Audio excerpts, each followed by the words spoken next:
From the Kennedy Space Center in Florida, this is Space Shuttle Endeavour Launch Control. The countdown for launch of Endeavour on Space Shuttle mission STS-61 is continuing on schedule this morning. This is our second launch attempt following our scrub yesterday due to poor weather conditions at the launch site and at the landing facility here at the Kennedy Space Center. At this point, we are currently in our standard 2-hour built-in hold at the T-minus 3-hour mark. We have just about 1 hour and 35 minutes remaining in this scheduled hold. The window for launch of Endeavour opens at 4:27 a.m. on December the 2nd, tomorrow morning, and lasts for about 1 hour and 11 minutes or until 5:38 a.m.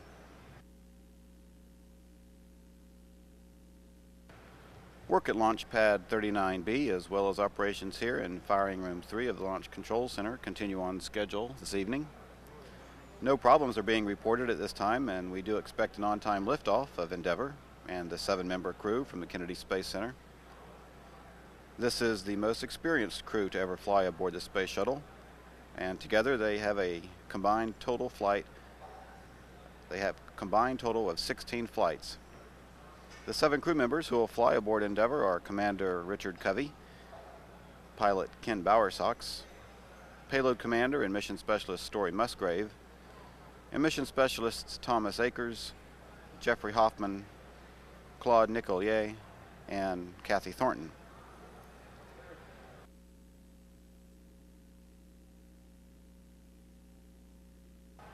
Situated in Endeavour's payload bay today are the various instruments that will be used to service the Hubble Space Telescope.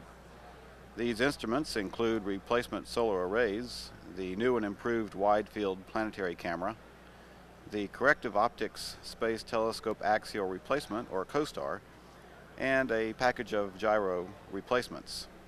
Also, 2 IMAX cameras will fly on this mission. One is mounted in the payload bay, and one will be handheld in the crew module.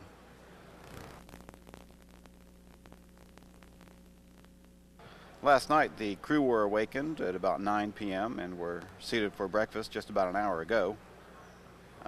Today, we will not be having any tape replays of that breakfast.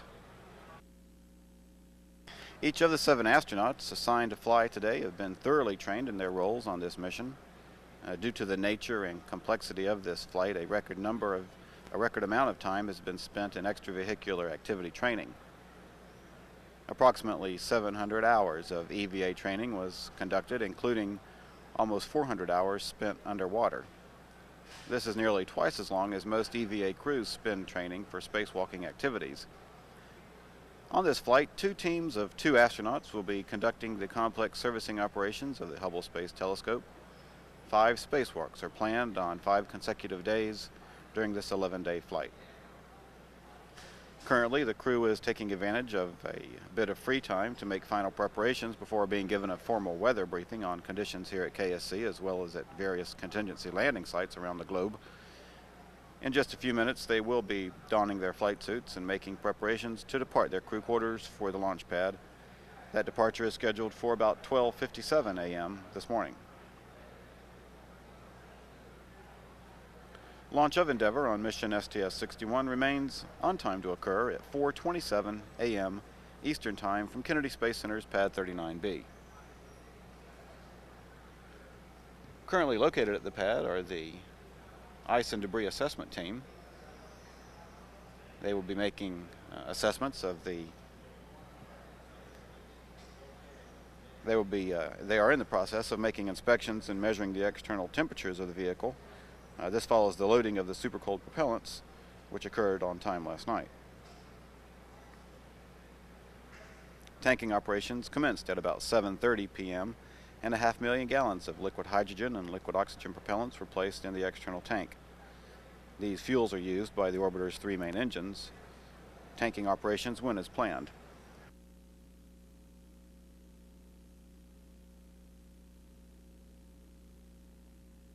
Today's launch of Shuttle Endeavour will be the orbiter's 5th flight and the 59th shuttle flight overall in NASA's Space Shuttle program. Endeavour will be placed in an orbit 356 miles high at an inclination of 28 degrees.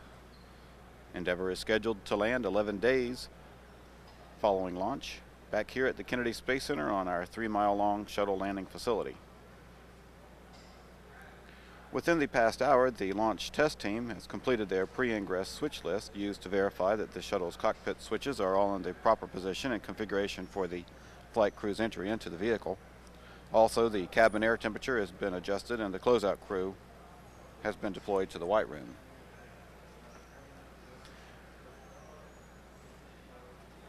The rotating service structure was moved into the park position on Tuesday, and it has remained in that location since that time and will stay there through launch.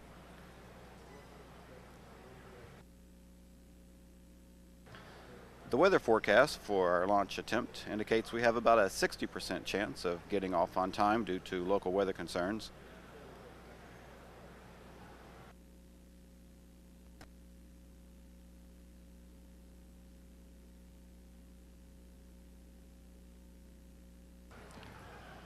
At launch time, we do expect clouds to be scattered to broken at about 4,500 feet.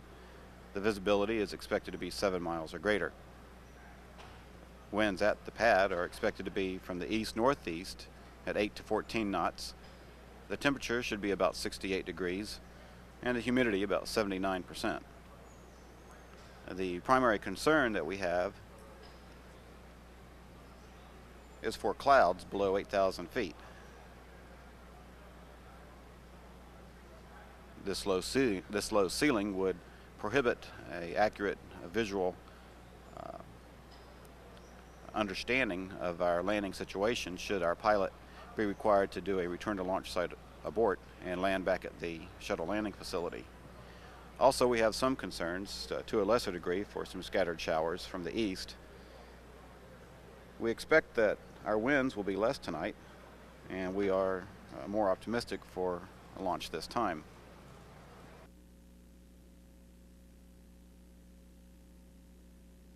At this point in our countdown, operations are proceeding smoothly and on schedule.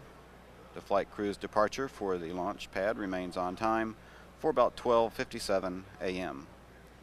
At T-minus 3 hours and holding, this is Shuttle Launch Control.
This is shuttle launch control at T-minus 3 hours and holding. Everything continues to go well with the countdown this evening. The Kennedy Space Center launch team is proceeding with plans to launch the Space Shuttle Endeavour at 4:27 a.m. on the first mission to service the Hubble Space Telescope. Currently, it is about 11:50 p.m. local time, and the 7 members of the flight crew are awake and have eaten breakfast, and they are preparing to begin suiting shortly.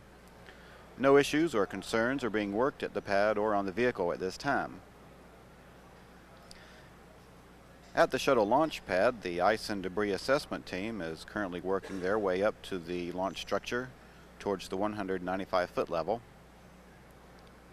This team of 8 was dispatched to the pad by Launch Director Bob Seek following tanking operations just a short while ago for the purpose of inspecting for any abnormal ice buildups on the vehicle or on the pad surface. The ice team uses both visual aids and specialized handheld instruments.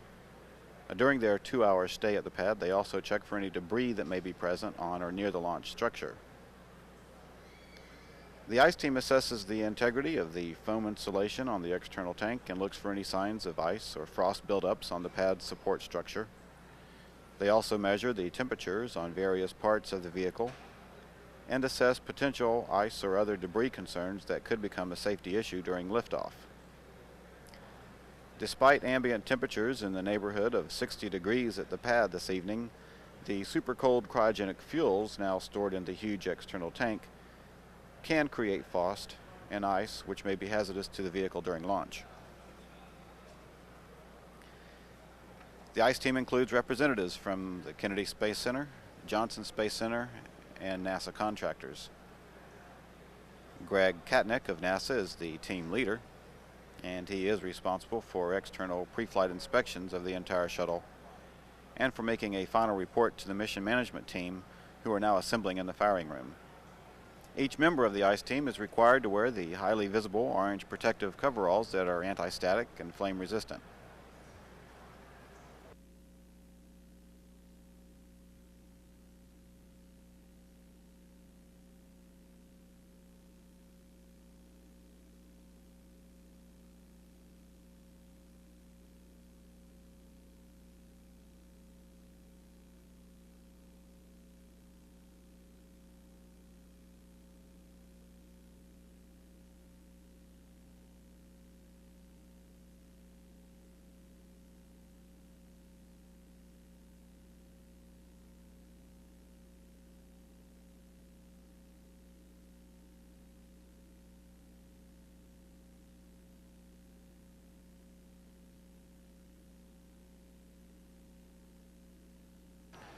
Again, all is continuing to go well at the pad for our launch attempt of Endeavour at the opening of the window at 4:27 a.m.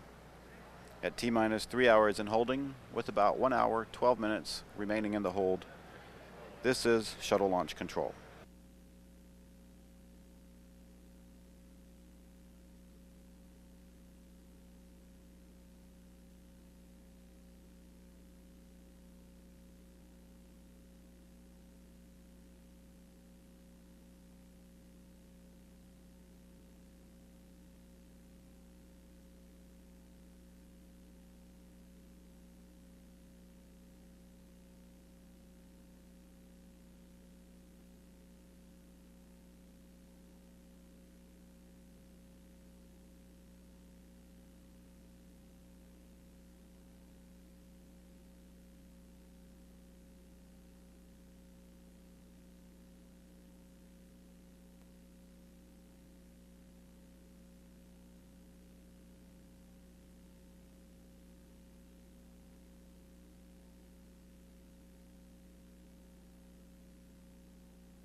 This is Shuttle Launch Control at T-minus 3 hours and holding. We have just over 1 hour remaining in our standard built-in hold, which is 2 hours in length total. Everything continues to go on schedule this morning. The countdown is working no problems. The mission management team are beginning to arrive in the Launch Control Center for this, our second attempt to launch Endeavour on mission STS-61 and to service the Hubble Space Telescope. The launch crews that are in the firing room all appear alert and ready to support our countdown this morning as we continue. At the pad, the ICE team is concluding their inspections of ice and debris that may be present at the pad. In fact, the ICE team is in the process now of preparing to depart the pad. If conditions are right, ice can sometimes form on or near the vehicle during tanking operations, and that's when the super cold fuels are pumped into the external tank. Liquid hydrogen is one of the coldest substances in the world, registering in at about 432 degrees below 0 Fahrenheit. And when this fuel, along with the liquid oxygen, is loaded into the external tank, the piping used to channel the fuels to the external tank can ice over. And prior to liftoff, ice particles could possibly break off and strike the vehicle, causing some damage to the shuttle and its fragile thermal protection system tiles.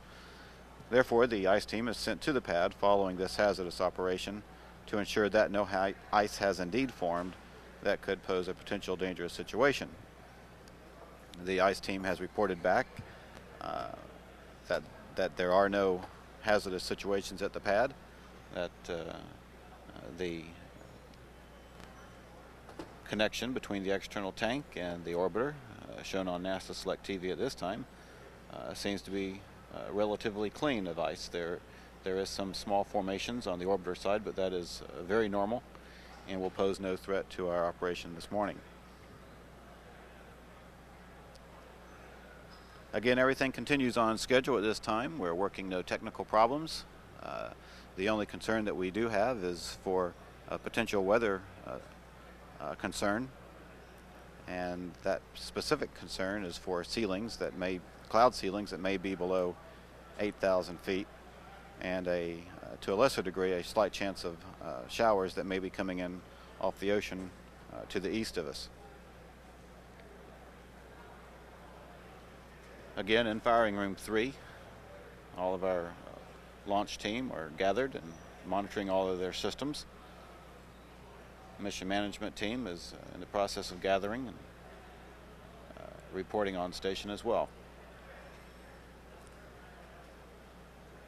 The vehicle at the pad is in good shape. No technical problems are being discussed on any of our nets. Engineers are able to sit back and monitor their systems, and no discussion is happening of any type regarding any problems whatsoever. At T-minus 3 hours and holding, this is Shuttle Launch Control.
This is shuttle launch control at T-minus 3 hours and holding, with about 32 minutes remaining in our hold this morning. We're standing by for live video of the crew donning their flight suits in the crew quarters, which is located in the operations and checkout building. And we have that video. Commander Dick Covey looked like he's all ready to fly, making some last-minute adjustments. He's preparing to make his 4th flight into space today. His pilot, Ken Bowersox, preparing to make his 2nd flight into space today.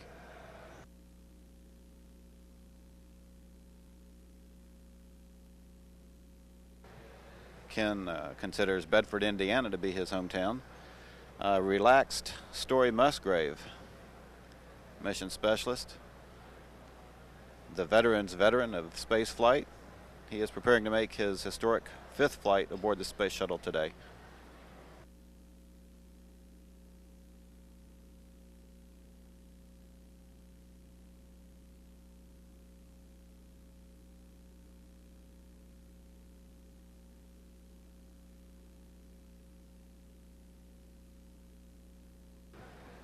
Other crew members who are have already been suited up and are standing by for their commander and pilot to finish up. Kathy Thornton, mission specialist, preparing for her 3rd flight. She is going to be one of our spacewalking specialists.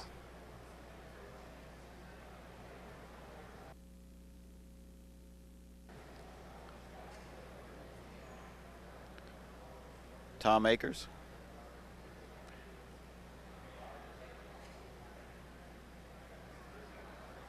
mission specialist Jeff Hoffman, relaxing before the walk out to the astrovan that'll carry them out to the pad. And finally, our representative from the European Space Agency, Claude Nicolet, putting on his gloves, making sure everything fits just properly. He's preparing to make his 2nd flight into space today.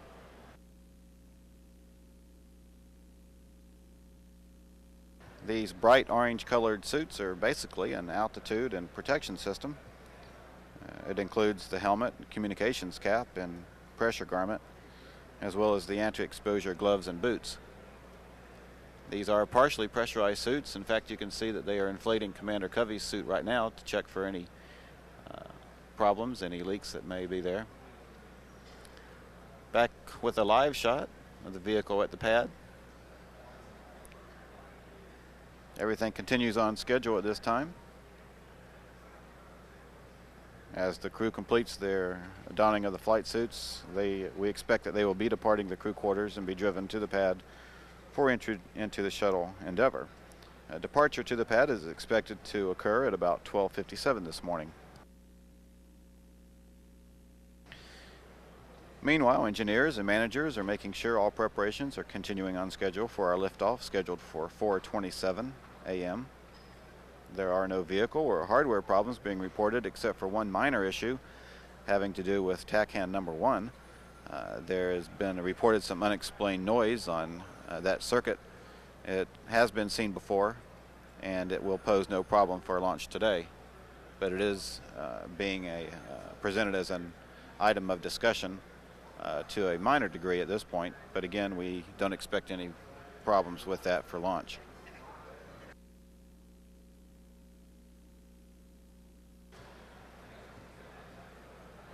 Still, everything continues to go according to plan today at Kennedy Space Center.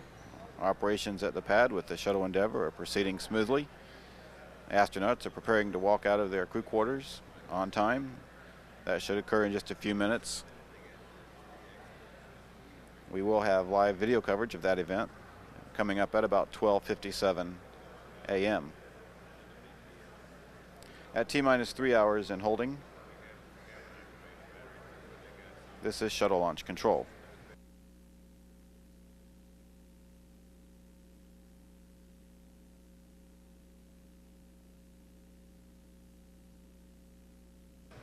This is shuttle launch control, T-minus 3 hours and holding, and we are planning at this time to replay a tape of the crew's arrival. at the Kennedy Space Center that occurred this past Saturday.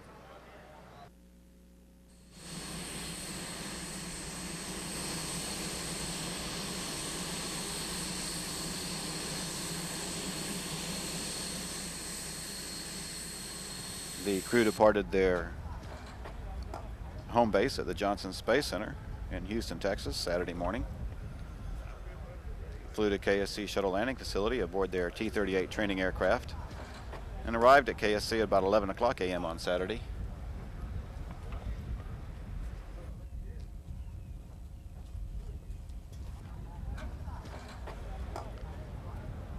Pilot Ken Bowersox.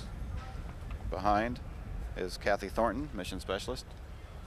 Also Story Musgrave. Well, good morning. This is considerably different weather than we left in Houston. It was about 29 degrees, and some of us even have our long underwear on still. But this is great. We flew by Endeavour out on a pad on our way in. It looks great out there. We got a great bird to go fly. We've done a lot of preparation for an immense task that we have ahead of us in the repair and servicing of the Hubble telescope. We've trained hard. We've worked hard with the ground team that will support us in this task, and we feel confident that 2 weeks from tomorrow we're going to be back here getting ready to head back to Houston in the other direction after a very successful STS-61. Appreciate y'all coming out to greet us this morning, and we look forward to putting on quite a show for y'all over the next 11 days, starting next Wednesday. One that you will enjoy and also be immensely proud of the effort that has gone into this very important mission. Thank you very much.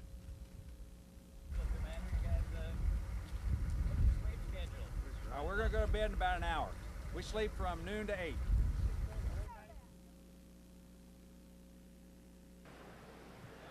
Those statements were made to members of the media who had witnessed the crew's arrival this past Saturday.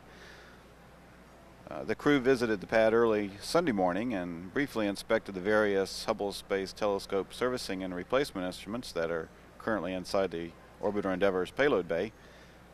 Then they made final preparations in their flight plans and received final mission briefings and made final suit checks, bringing them up to this point in the countdown. At this time, we are at T-minus 3 hours in holding in our countdown for launch today. The astronauts are presently in the suit-up room, making sure they are ready to depart for the pad. Walkout of the crew will be televised and is on schedule to occur at about 12:57 a.m. With about 24.5 minutes remaining in our hold at T-minus 3 hours in holding, this is Shuttle Launch Control.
This is shuttle launch control at T-minus 3 hours and holding. We have just under 11 minutes remaining in our built-in hold this morning. We have live video coverage of our crew up on the 3rd floor of the operations and checkout building as they make their way down the hall, preparing to depart for the pad.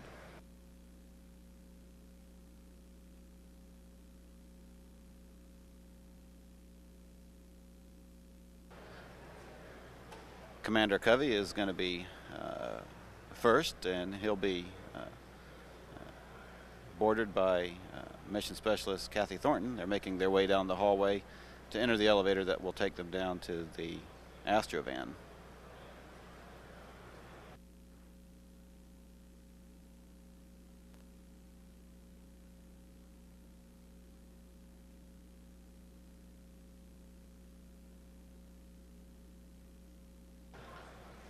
In the blue suit is Chief Astronaut Hugh Gibson, who will be flying in the shuttle training aircraft during our launch this morning, checking for weather concerns at the shuttle landing facility.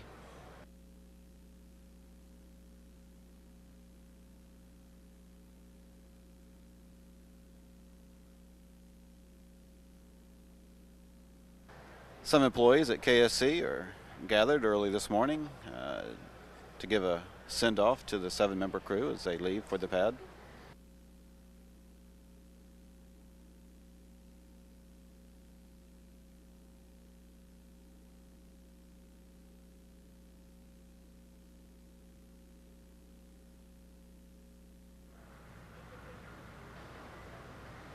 Commander Covey waving to members of the media who are present.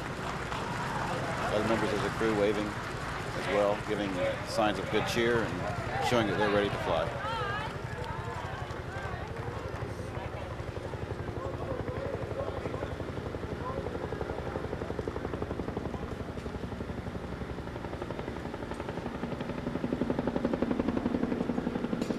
The crew are entering the Astrovan, which will carry them to launch pad 39B, and we expect the crew to arrive at the pad's white room in just about 25 minutes.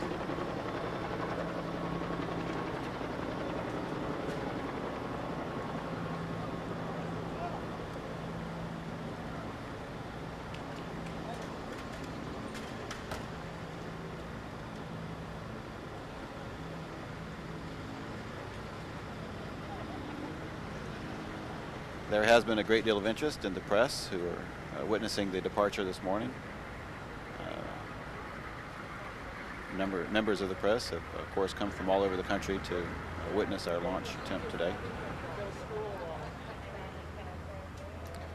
As the crew are driven to the pad, they are given a security escort, tracked by our helicopter cameras that will be monitoring their journey. It's about 15 miles in distance from their crew quarters to the launch pad. As the crew are driven to the pad, we are going to play a videotape of members of the crew discussing various aspects of this mission to service the Hubble Space Telescope. Kathy Thornton is one of 4 crew members selected to walk in space and actually do the hands-on servicing of the telescope. Kathy, how easy or difficult will it be to work on the telescope in space? As I said, most of it was built to be done by EVA. There are handrails around, there are sockets to put in foot restraints so that we can restrain our bodies while we work. A lot of the work that we're going to do is going to be on the end of the mechanical arm. So we'll be moved around the payload bay as if we were on a cherry picker, and it's very easy to access most of the telescope in that manner. What was the purpose in dividing up the spacewalking tasks? It takes a large number of EVAs to do all the things that we need to do. Right now we're scheduled for 5. We can do as many as 8. It's fatiguing, and we don't want to do too many in a row, have the same crew do more than 2 in a row.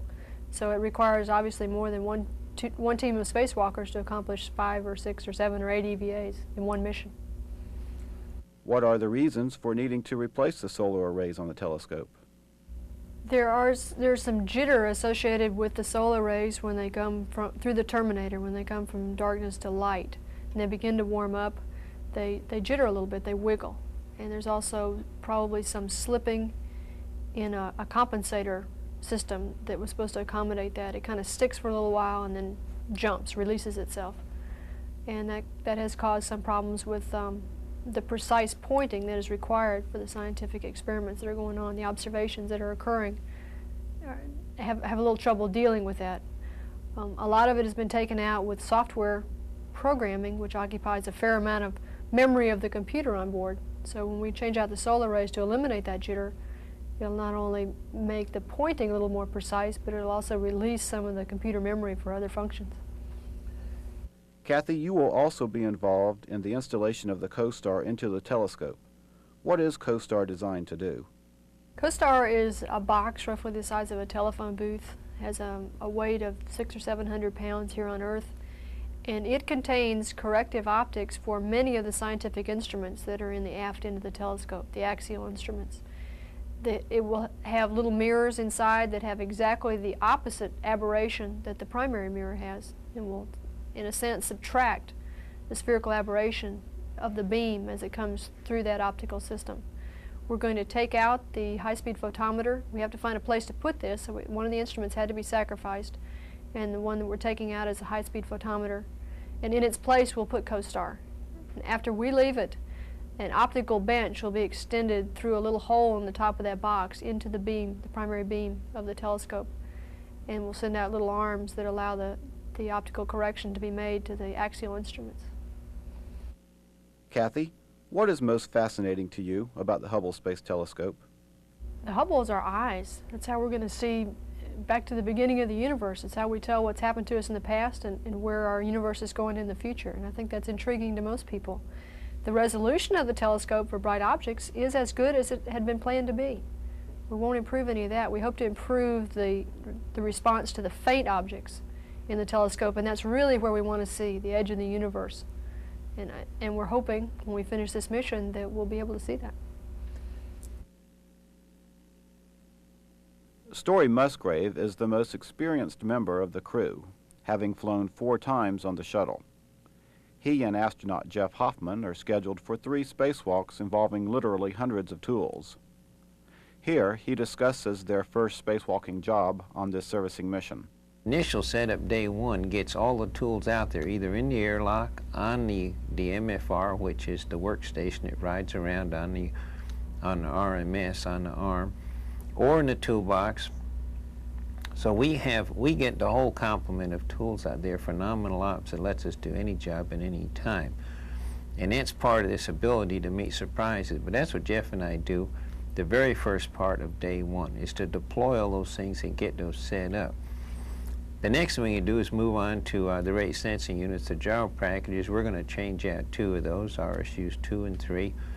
We'll go and do that. I don't know how much details you want on what we do. We get them powered down, we go out and open the doors and bring up two new ones, take out 2 old ones, put the new ones on, and close up the doors. That's basically what we do there. The other thing we do on day 1 is to change out magnetometer 1. Now we'll do, I'll be doing solar array prep, and Jeff will be starting into magnetometer 1. We'll kind of do those in parallel, simultaneous. But solar array prep is that right now the timeline shows that KT and Tom could not get the solar arrays done. If you left them an isolated modular package, they would not get 2 solar arrays done in 1 day. And that is why we moved solar array prep into day 1. And that is just, I'm going to run all around the carrier and turn all the bolts I can. All the bolts I can, which will release the solar arrays from the carrier. So I'll get as many bolts undone as I can there, and connectors and things, loosen them up. We'll also hang out the PFR's portable foot restraints at the first work site, get some safety wire off the arrays that are on the telescope, go as far in the process of the solar array change out as we can. Story, you have been instrumental in determining how to evaluate the complexity of the spacewalking tasks, in particular the change-out of the solar arrays. Don't some of these tasks involve delicate care? Now, it's not complex, it's conceptually reasonable. The delicate work involves electrical connectors, Originally, you just put a power tool on those to connect them and turn the bolt. I did not like that because you couldn't feel if there was any kind of misthreading or misalignment. And so I came up with a way of using a hand tool, using a mushroom and a hand tool to start the connection so you could feel if there was any cross-threading, and the person down below have the eyeballs just looking at those connectors. A person up above, you bring a wrench down. Very slow, very easy, very low torque, and time to watch and time to feel those threads. The only really delicate task is on the solar arrays is making, I think, for every subtask, I've looked at the things which are the most delicate and require the most really critical care. And on the solar arrays, I think it is making the electrical connectors. But we've come up with a way which makes that very slow and very gentle and real tender love and care for those things. And I'm really convinced that that is going to work.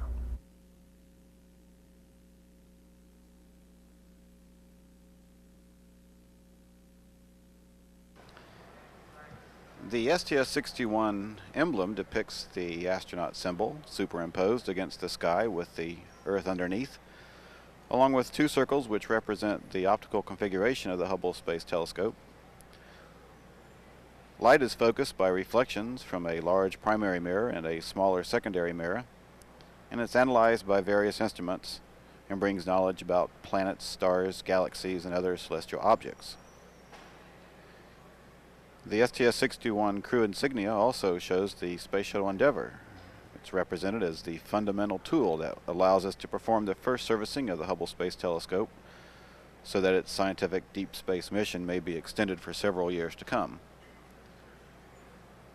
The overall design of the emblem, with lines converging to a high point, is also a symbolic representation of the large-scale Earth-based effort which involves space agencies, industry, and universities to reach goals of knowledge and perfection.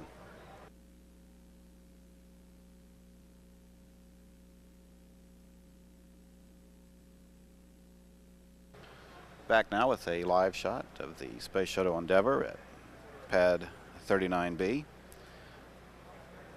The crew continues en route to the pad. They should be there momentarily.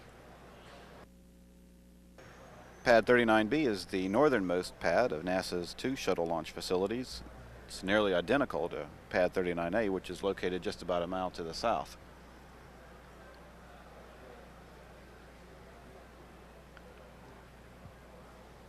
Both pads A and B were modified for space shuttle operations following the Apollo and the Saturn V programs.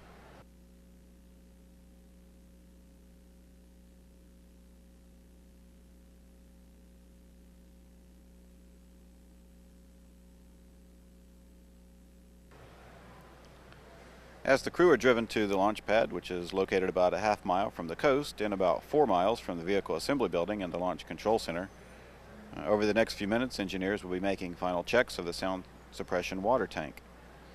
Engineers will be verifying that the tank is topped off to its proper levels.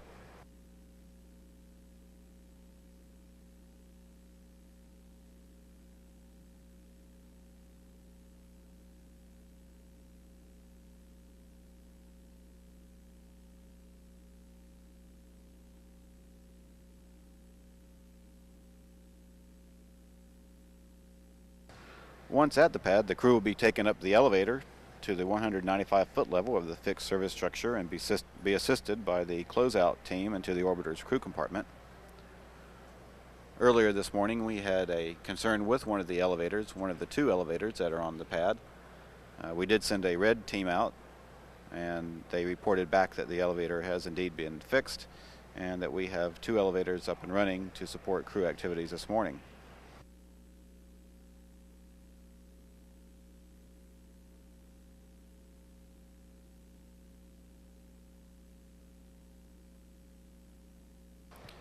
As the crew continues on their way to the pad, all continues to go well for launch of Endeavour later this morning at 4:27 a.m. from Kennedy Space Center's pad 39B. Just a few moments ago, we did depart our hold at T-minus 3 hours, and we're currently at T-minus 2 hours 55 minutes and counting. This is shuttle launch control.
This is shuttle launch control at T-minus 2 hours, 45 minutes and counting.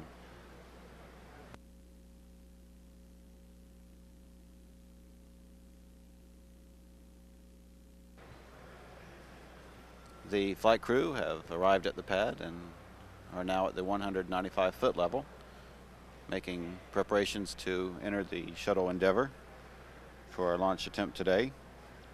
Everything remains on schedule and on time for our liftoff at the opening of our window, which is at 4:27 a.m. Eastern Time. That window lasts until 5:38 and 36 seconds a.m. today. NASA Test Director Mike Leinbach has given approval for the crew to begin entry into the vehicle, and they will soon be entering the Orbiter Endeavour to occupy their assigned positions. Commander Covey and pilot Bowersox will be the first to enter the orbiter, as is normally the custom for shuttle commanders and his pilot. Once in their forward seats on Endeavour's flight deck, they will perform a variety of communications checks and reconfigure the cockpit control switches as necessary for the final hours of today's countdown. The other crew members will enter the orbiter in turn, taking their assigned seats behind the commander and pilot on the flight deck and on the mid-deck. The crew for this mission arrived in Florida this past Saturday morning, and over the past several days they have been through the standard pre-launch activities, including flying the shuttle training aircraft, going over procedures that they'll need to know at the pad, and taking part in orbiter and payload status briefings. They have also been thoroughly briefed on today's weather situation, and in addition, early Sunday morning they made a final inspection of the various Hubble Space Telescope instruments in the orbiter's payload bay. The crew was awakened at about 9 p.m. last night to begin suit up and preparations to board the orbiter, and they departed their quarters for the pad at about 1 a.m. And again, they are now in the process of preparing to enter the space vehicle.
Richard Covey is the commander of this mission, and he is the one that is just now preparing to enter the vehicle. He is from Fort Walton Beach, Florida, and is making his 4th space shuttle flight. Covey first flew as pilot on mission STS-61I back in 1985, and he has also flown on the return to flight mission STS-26 in September of 1988. His most recent shuttle flight was that as commander for mission STS-38. No problem. In total, over its past 3 missions, he has spent 385 hours in space.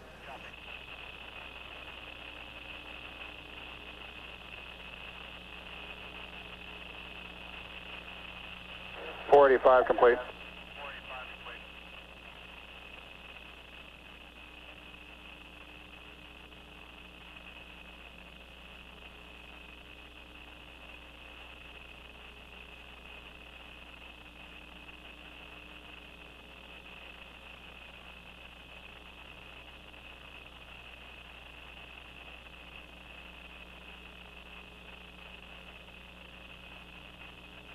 OTC, OVCC, MS5 aboard. Copy.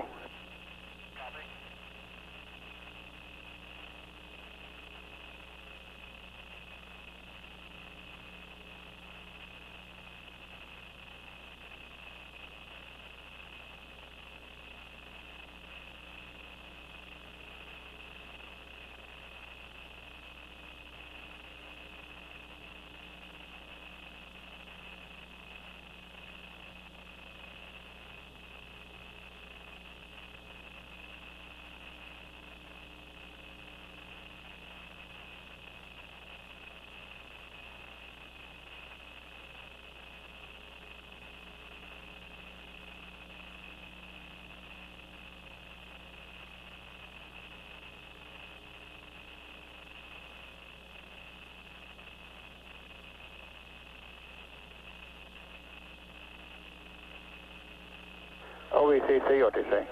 OVCC, go ahead. Go to channel 132 for a minute, please. Stand.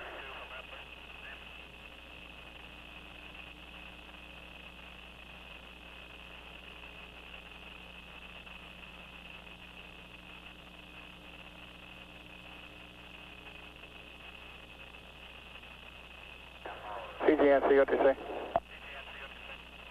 Go ahead. Step 496, are we going to have to do that? That's firm. We'll do it by the clock. Okay. You got to go to pick up by the clock. Copy.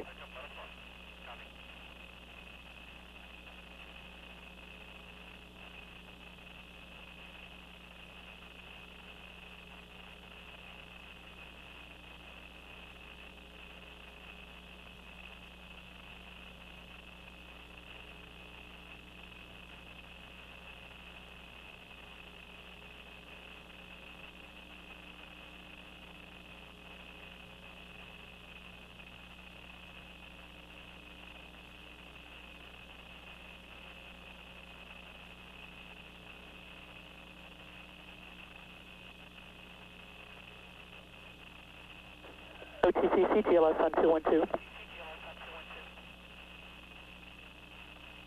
SOTC. Yes, sir. Standby set switch to RF is complete. That's steps 431 through 441. And please circle KSCB is in Baker on step 436, fourth line down. Copy.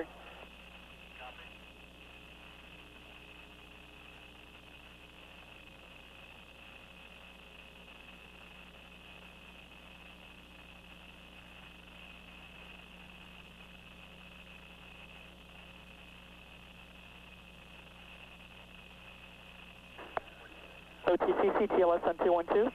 Step 446, you got to Yes. go. Okay, very good. Thank you.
This is Shuttle Launch Control at T-minus 2 hours, 37 minutes and counting.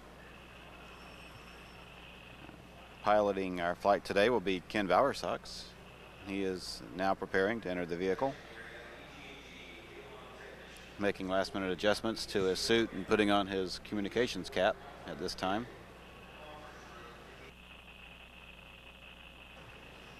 Bowersox was selected as an astronaut in 1987 and is making his second flight in space today.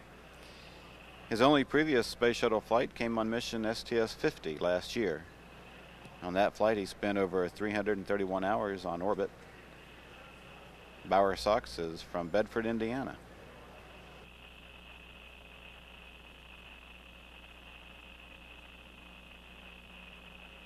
He received a Bachelor of Science degree in Aerospace Engineering from the U.S. Naval Academy and a Master of Science degree in Mechanical Engineering from Columbia University.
OTC CDR, how do you read this morning? Good morning, Dick. Got you loud and clear. I have ground one. Got you saying, George. Let's do it. Yes, I'm ready.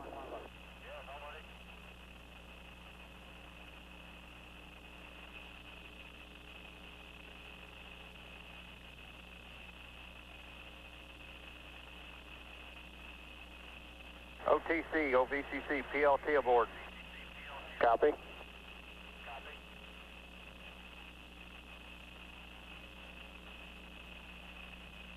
NTD, CDR, how do you read? CDR is NTD on air ground one. Got you loud and clear, Dick, on me. Good morning, Mike, loud and clear. Good morning, I hope today's the day. Everything looks good today. We're feeling good down here. Yeah, we're sure ready. You bet.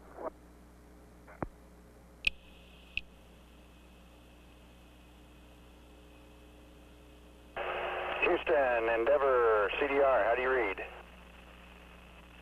CDR Houston, loud and clear. Good morning, Cubby. Morning, Taco.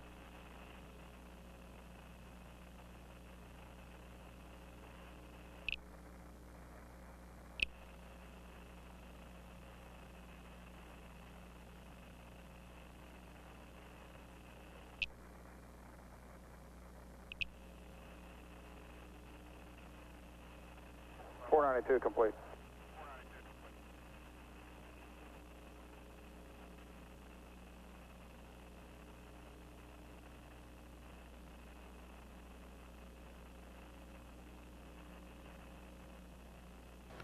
This is Shuttle Launch Control. At T-minus 2 hours, 31 minutes and counting. We at this time have both the commander and the pilot on board the vehicle. They're making their preliminary communications checks with both launch controllers here at the Kennedy Space Center and flight controllers at the Johnson Space Center.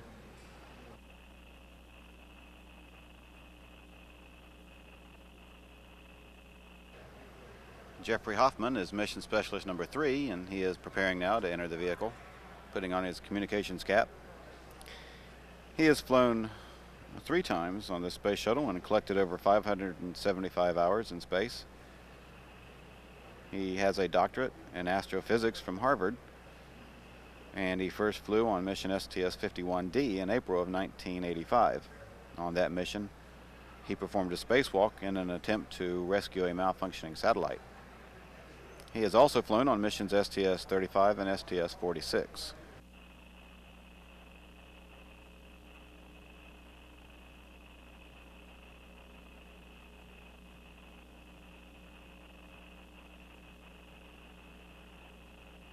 Hoffman was born in Brooklyn, New York, but considers Scarsdale, New York to be his hometown.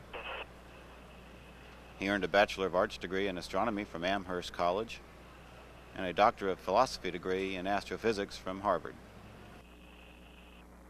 OTC, OVCC, MS3 aboard. Copy.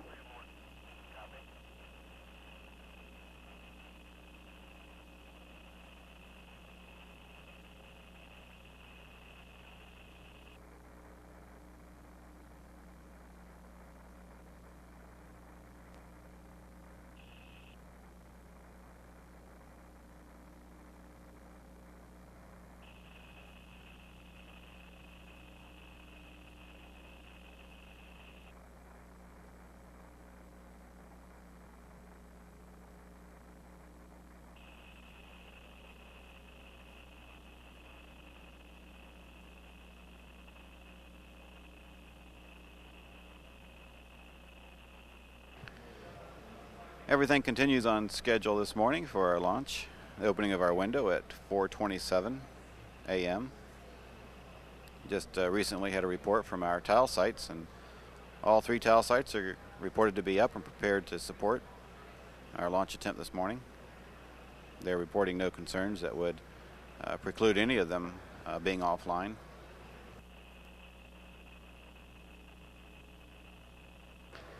At this point, Kathy Thornton, mission specialist number 1, is being prepared to enter the vehicle. She will be teamed with Tom Akers during the spacewalks. She is from Montgomery, Alabama, and she will be making her 3rd flight into space today. Previously, she flew on mission STS-33 and most recently on mission STS-49, which was Endeavour's first flight, launched in May of last year. She has spent over 333 hours in space, including the spacewalking activities to evaluate space station assembly techniques.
CCSC. Go ahead. Step 505, we're ready for the post-ingress switch reconfig. Copy. Ask OTC. OTC ask, go ahead.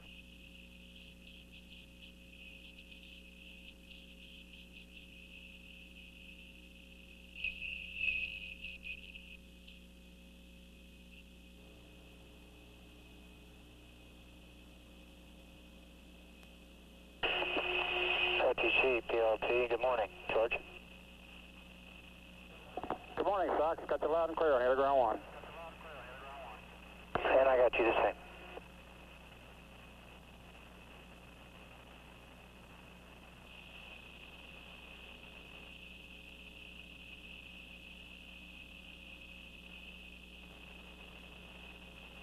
OTC, CNC. Go ahead. 496 to 498 are complete. Copy.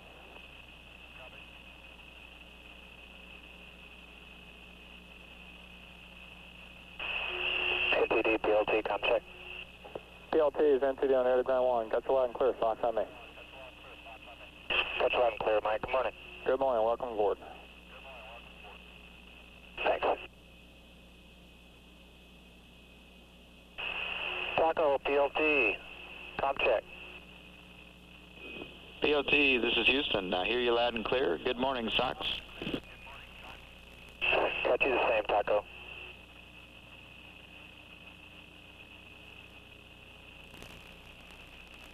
.499 complete.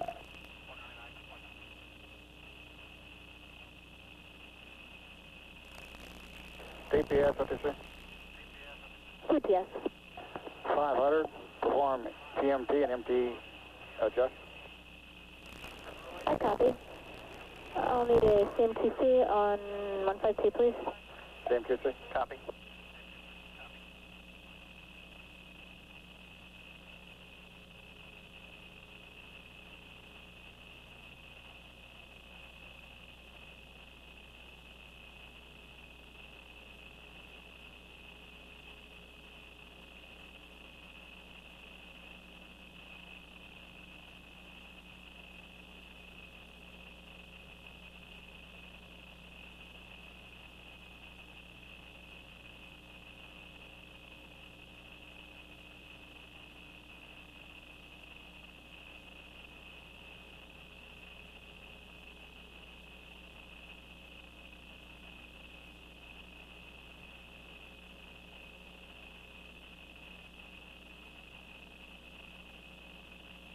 .500 is complete.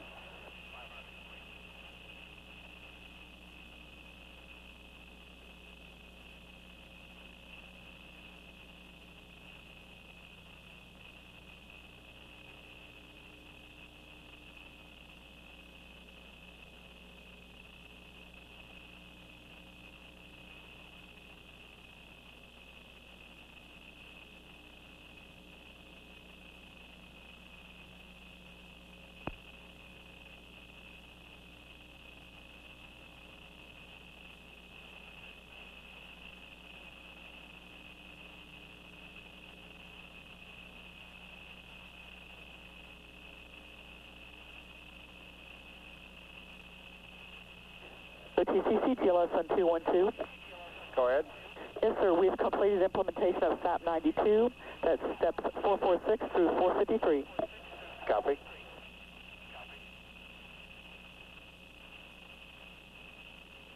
OTC ask.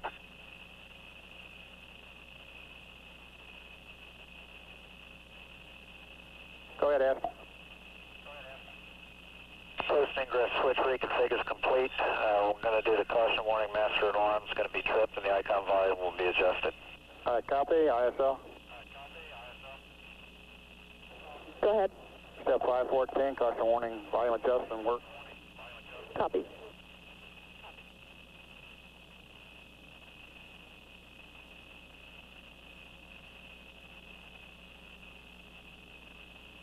.513, 514, complete.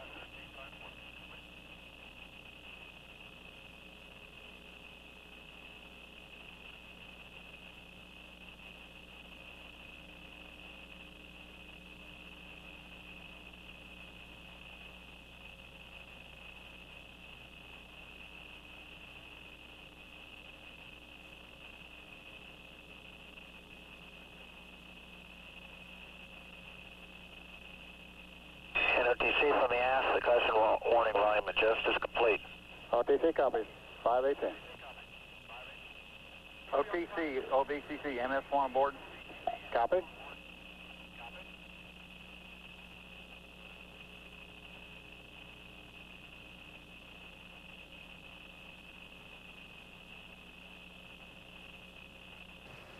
This is Shuttle Launch Control at T-minus 2 hours, 17 minutes and counting.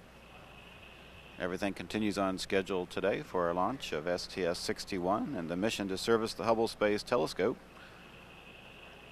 Launch remains on time at 4:27 a.m. with the window extending to 5:38 and 36 seconds a.m. this morning. OTC, CMPS. Kathy Thornton, mission specialist number 1, has just entered the vehicle. Step 454 through 458. Copy. HTD, OTC. OTC, this HTD. Resume normal monitoring. Copy. 458, 459 complete. Again, everything continues on schedule. We are working no technical issues at this time that would preclude a launch on time at 4:27 a.m. Continuing with the ingress of our 7 astronauts into the Shuttle Endeavour. 4 of the 7 are in their seats at this time, and the remaining 3 are being prepared for entry in the next several minutes.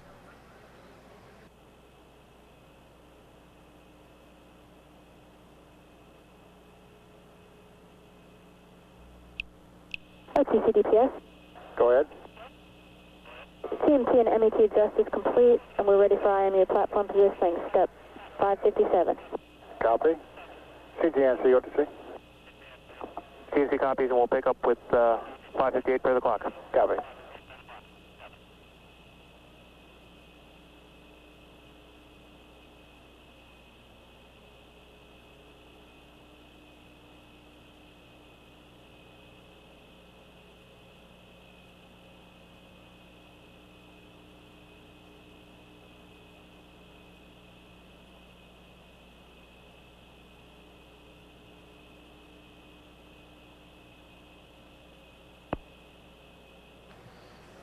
Members of the closeout crew are shown in the video monitors wearing the white coveralls, and the astronauts, of course, are dressed in their orange flight suits.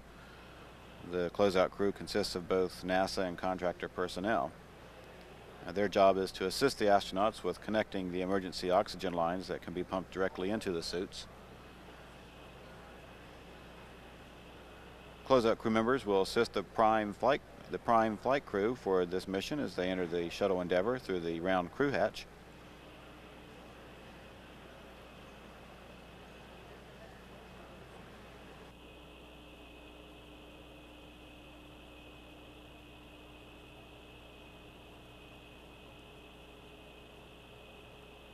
Currently being assisted with his suit is Mission Specialist Story Musgrave. He will serve as payload commander and as Mission Specialist number 4 on this flight, and he is scheduled to make 3 spacewalks to service the Hubble Space Telescope. Musgrave is the most experienced member of the crew, having spent 600 hours in space on 4 previous flights. His launch today, the 5th of his career, will set a record for the number of times a person has flown aboard the space shuttle.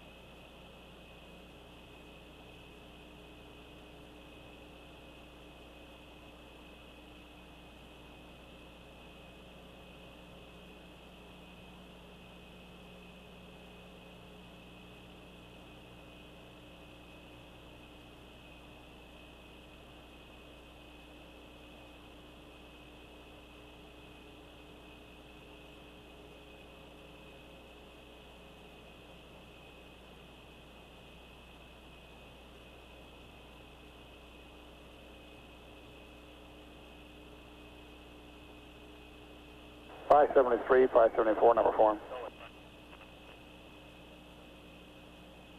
OTC, OVCC, MS4 board. Copy.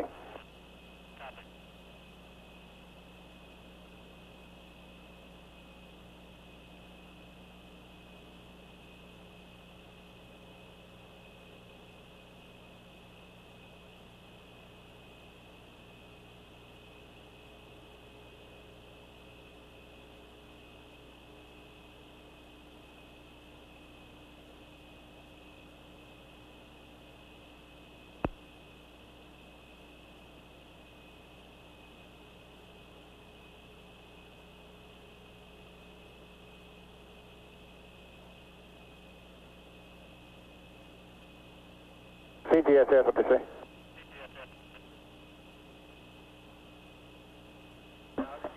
This is CGSS. Step 565, perform OAA, accumulator force charge. Copy, that's in work.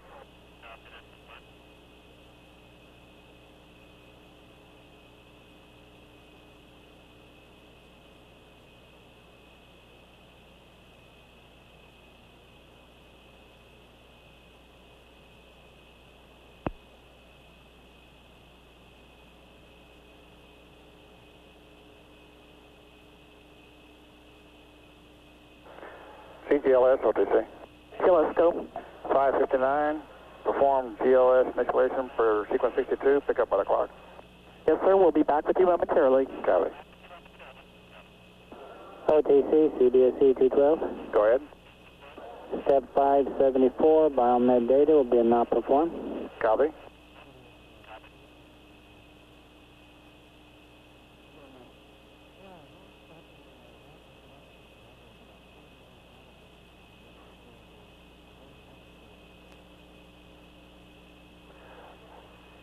OTC, CGSS. Go ahead. Yeah, 566 and 67 are complete. Thank you.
Currently being prepared for entry into the vehicle is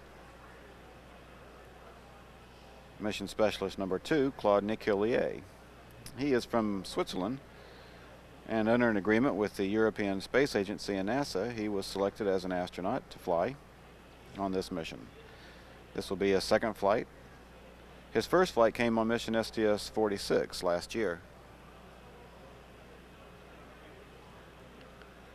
Claude's specific functions on this flight will be to operate the remote or robotic arm as the spacewalking astronauts are performing their change-out operations and installing the new instruments on board the Hubble Space Telescope. He will also be responsible for grappling the telescope shortly into the mission and then berthing it into the payload bay so that the servicing aspects of the mission can take place.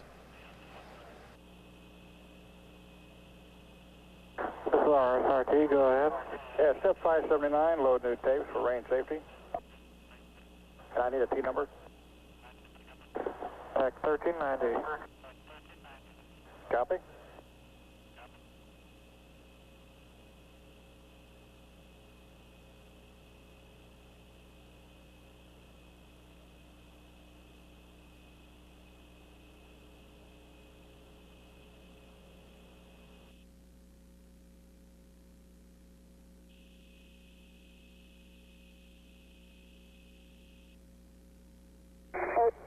OTC, MS1, how do you read? Good morning, Kathy. Got you loud and clear on air to ground 1. Morning, George.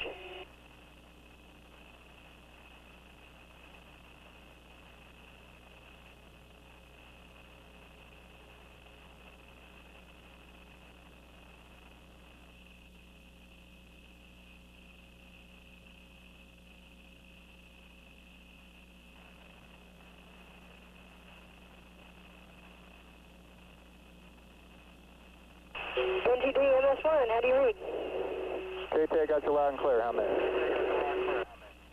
Loud and clear, Mike. Good morning. Good morning. Welcome aboard. Thanks. Wahoo wah. Wahoo wah. Part 2B.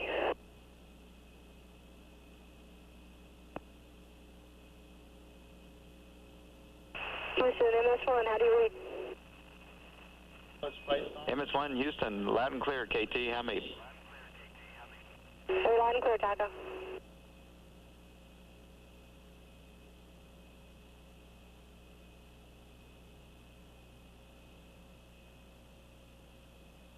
OTC, MQC. Go ahead.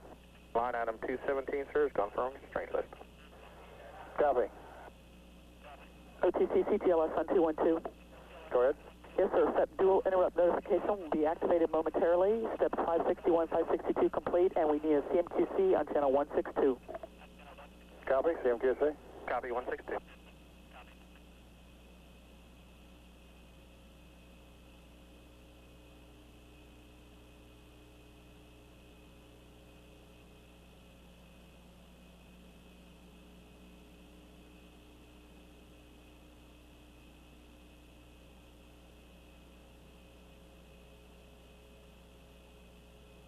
CGNC, OTC. Go ahead. 579 and 580. Pick up by the clock. Copy. OTC, OBCC, MS2 aboard. Copy.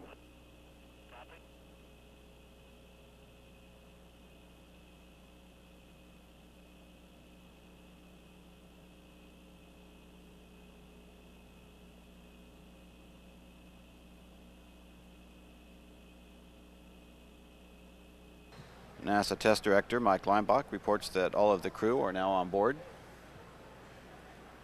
The 7 members of this highly trained astronaut crew from mission STS-61 are situated in their seats on the flight deck and on the mid-deck. And the closeout crew are in the process now of making sure they're strapped in.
Systems on 212. Verify systems ready for crew module closeout. 592.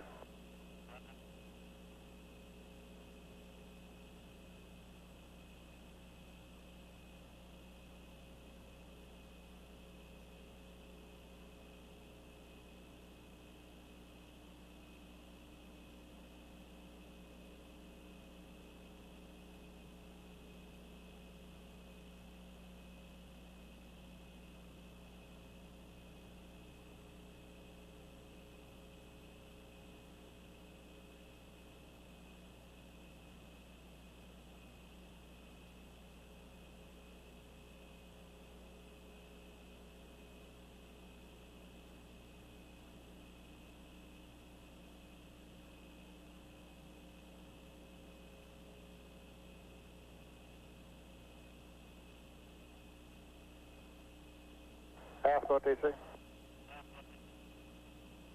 Just ask, go ahead. Close out crew module for flight for your checklist. That's in work. 593.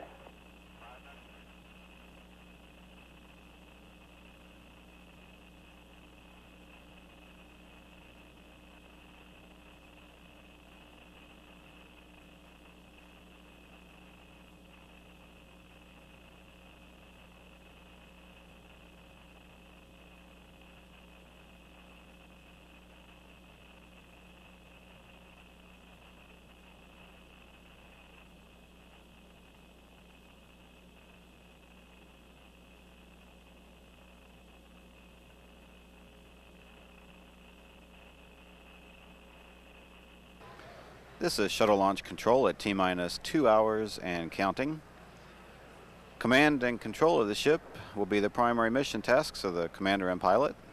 They are currently seated with the rest of their crew in the vehicle and are in the process of preparing to perform communications checks while garnishing association with the switches and controls around them on the flight deck. A lot of the crew's training in Houston has been spent in a simulator which exactly duplicates the cramped quarters of the orbiter's flight deck. They are very familiar with every switch and control on the flight deck and now are double checking to make sure that everything is properly configured and set for launch this morning. All is continuing to proceed smoothly here in the Launch Control Center in Firing Room 3. External tank propellant checks have been made and are reported at the proper levels. The super cold fuels are constantly being replenished due to normal warm-up and boil-off, and stable replenish remains in effect until about 40 minutes before launch. Currently we are at T-minus 2 hours and counting, and NASA's 2 solid rocket booster recovery ships are reporting on station. They have been at sea about 140 miles offshore in the Atlantic Ocean since the day before yesterday. The Freedom Star and the Liberty Star ships are now performing an electrical search of the impact area to ensure the area is clear of all non-authorized vessels. A similar check is in the process of being conducted by the Coast Guard. At T-minus 30 minutes before launch, the 2 solid rocket booster recovery ships will be located about 7 miles from the predicted impact points of the solid rocket boosters. The boosters are jettisoned about 2 minutes after liftoff, and it takes them about 7 minutes to parachute to the surface of the ocean.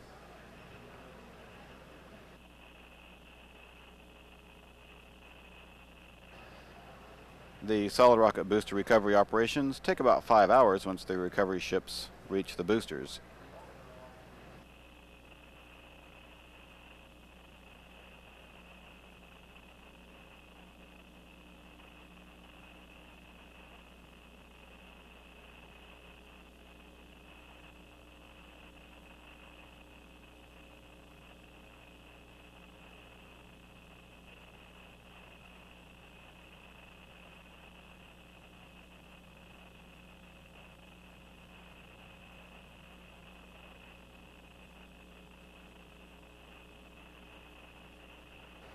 At this time, the ground launch sequencer computer program is being started in the integrations console here in the firing room.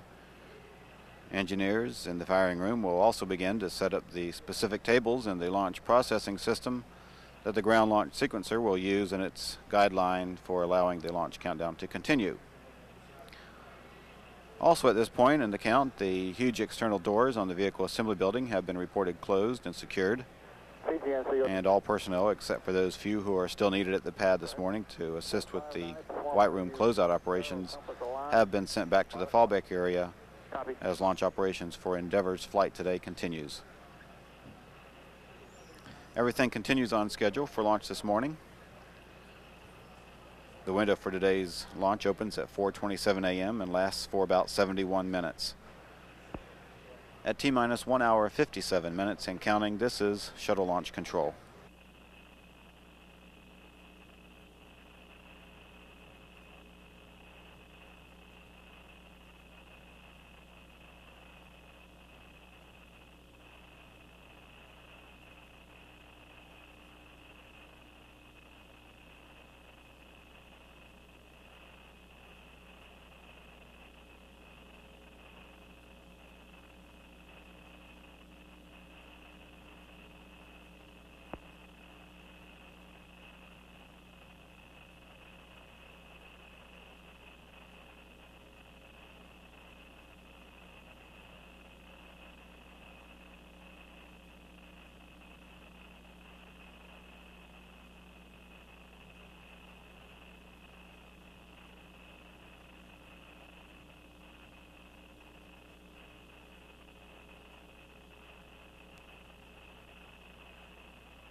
CMS2, good morning. How do you read? Good morning, Claude. I got you loud and clear on it. Air to ground 1. Loud and clear to George.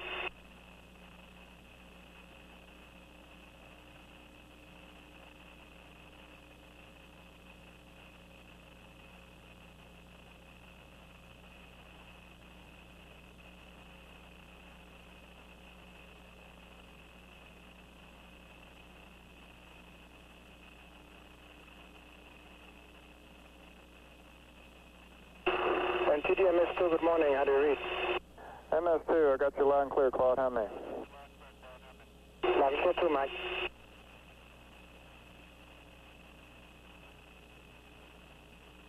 Houston, MS2, good morning. How do you read? MS2, Houston, loud and clear. Good morning, Claude. Loud and clear, 2, Taco.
OTC, NS3, how do you read? Good morning, Jeff. Got you loud and clear on here, ground 1.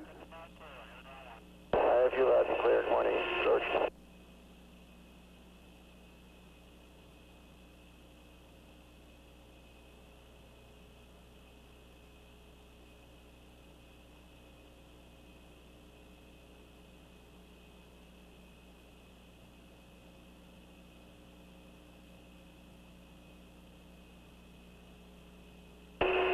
MTD, MS3, how do you read? MS3 is NTD on air to ground 1. I got you loud and clear, Jeff. How many? Loud and clear, Mike. Good morning. Good morning.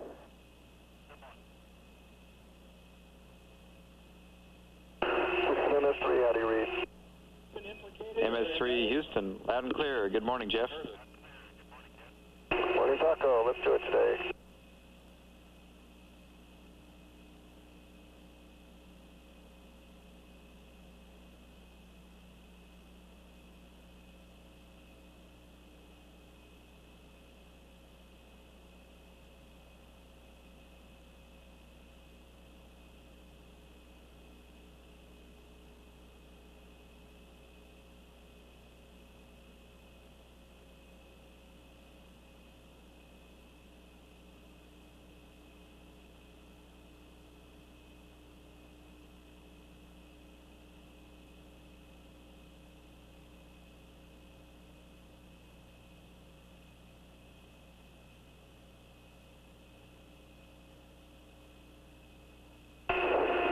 MS4. Good morning, Story. Get you loud and clear on him. Air to ground 1. Morning, George.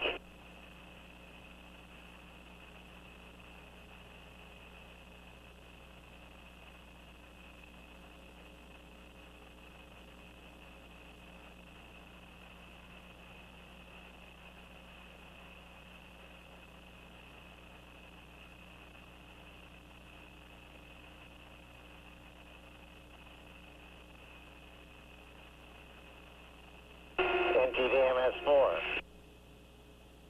MS4, got you loud and clear, Story. How many? Hey, Mike. Morning. Houston, MS4. MS4 Houston, loud and clear. Good morning, Story. Morning, Taco.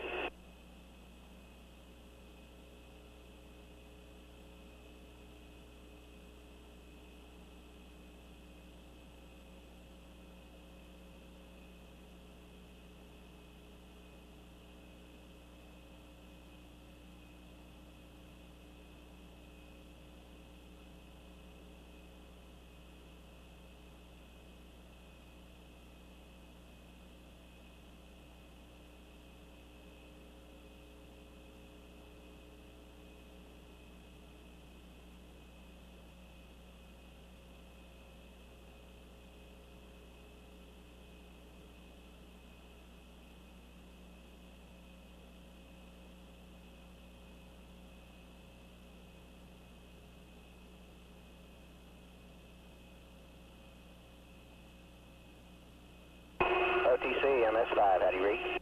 Good morning, Tom. Got you loud and clear on air to ground 1. Same here, George. Good morning.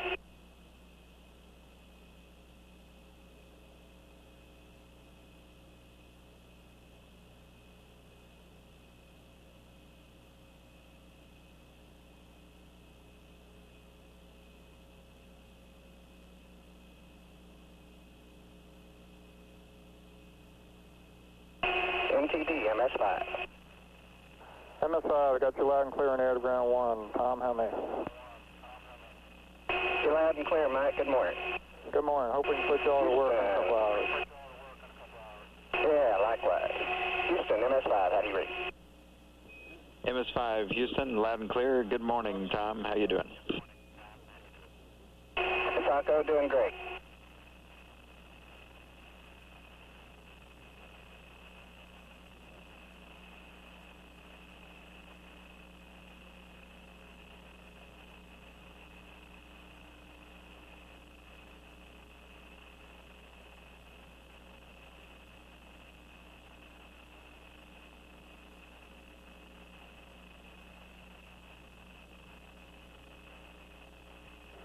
CDR OTC. Go ahead, OTC. Yeah, verify each member of the flight crew is ready to proceed with astrocom checks.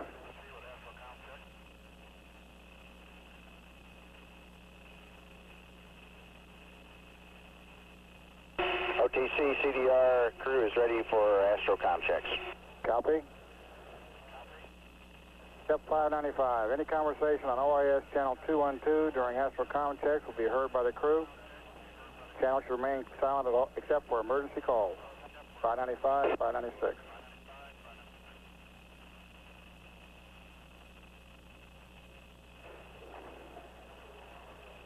Endeavour OTC, during astrocom checks, adjust appropriate volume control for comfort. Do not change audio panel switch configuration. Endeavour OTC. Roger, OTC. Copy. Endeavour OTC, com check on air to ground 1. How do you copy? OTC, CDR, loud and clear. CLT. MS1. 2, 3, 4, 5. Good, com check.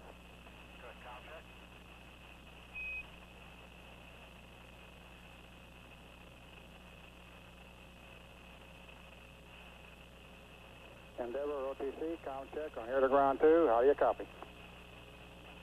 OTC, CDR, loud and clear. CLT. MS1. 2, 3, 4, 5.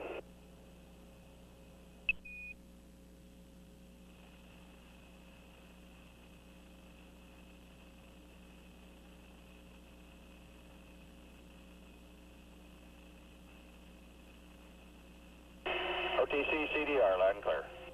CLT. MS1. 2.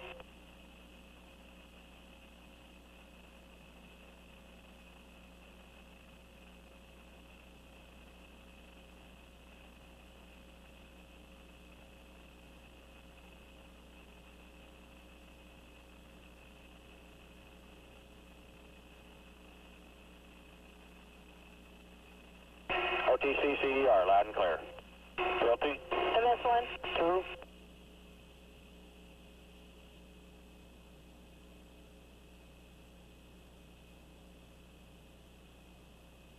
Endeavour OTC, com check on UHF. How do you copy?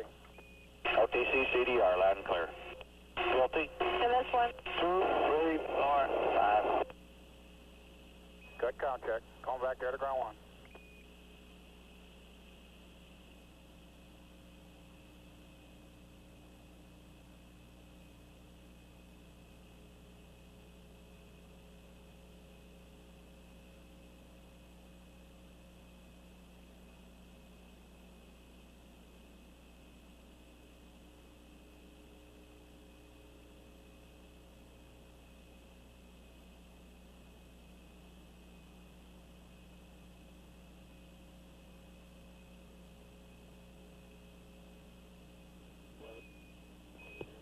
Endeavour Houston, CDR and PLT configure for air to ground 1 com checks. Let me know when you're configured.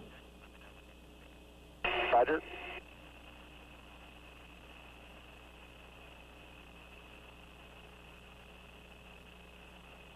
Houston, Endeavour on air to ground 1. Endeavour Houston, I hear you loud and clear. How me? PLT's got you loud and clear. CDR's loud and clear. Roger, Houston, read you loud and clear. Configure for air to ground 2 and let me know when you're configured.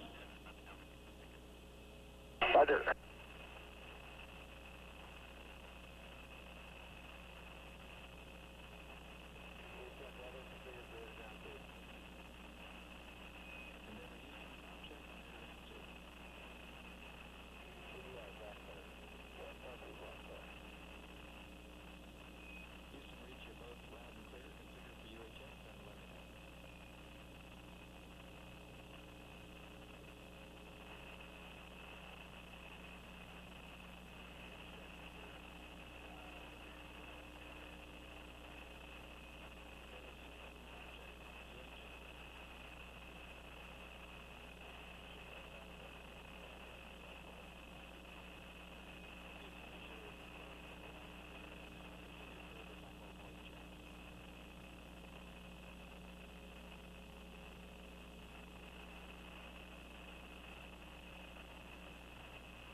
Houston, Endeavour is configured for simul voice checks. Endeavour Houston, simul voice check. How do you read? Houston, CDR, loud and clear. CLT. MS1. 2, 3, 4, 5. Endeavour Houston, we read you loud and clear. This completes the air-to-ground voice checks.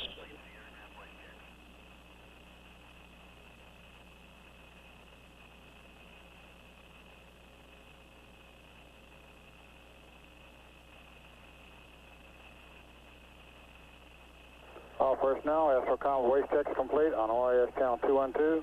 Is available for normal use.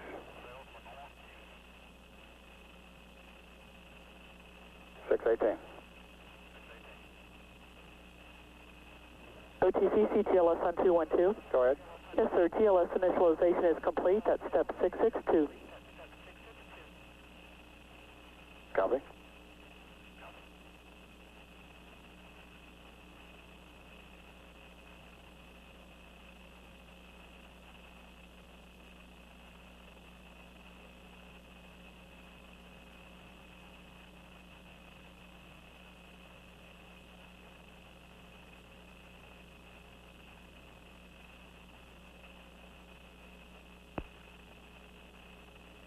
Astro TC.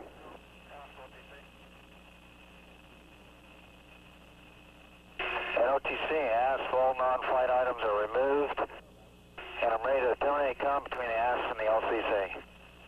Okay, copy. Egress the crew module and verify ready for hatch closure. Okay.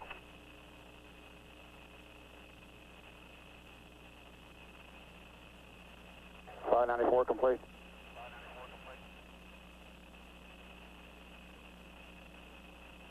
$627 complete.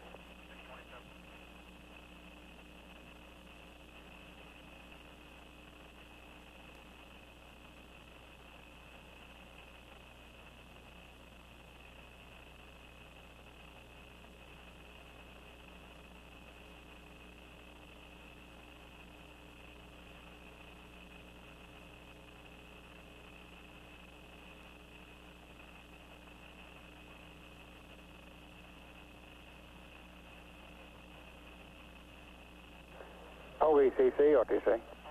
Go ahead. And when AST is out, close and latch the hatch for flight. We'll put that in work, Mo timer. Copy, 649.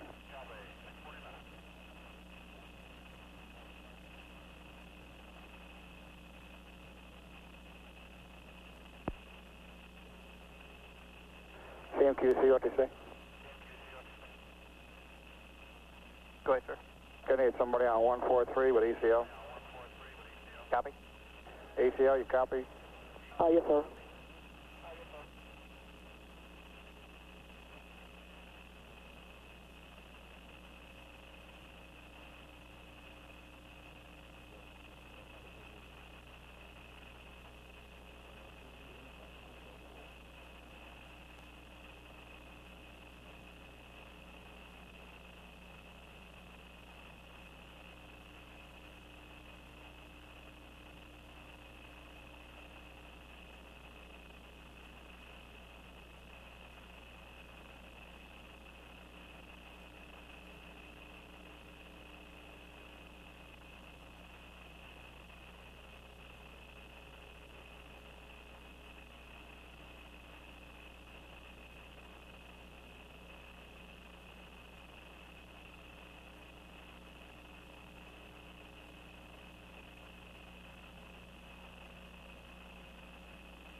OTC, OVCC.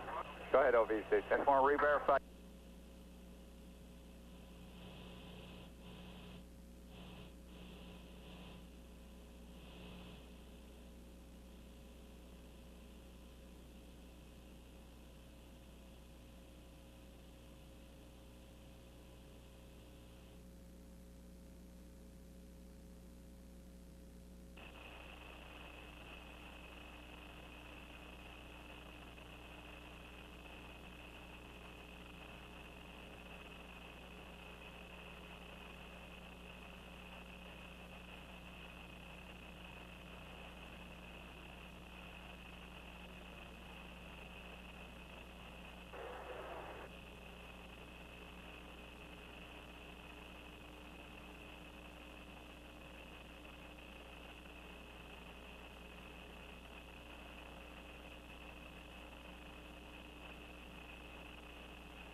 This is Shuttle Launch Control at T-minus 1 hour, 26 minutes and counting.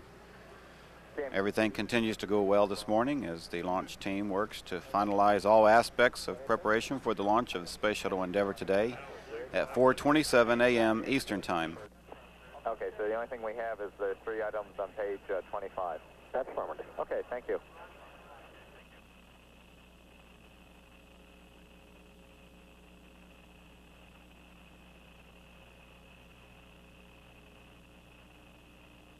TVD, OTC. TVD, go. Yeah, we're going to go ahead and configure vent doors for our contingency procedure. Copy and work. That'll be step 183.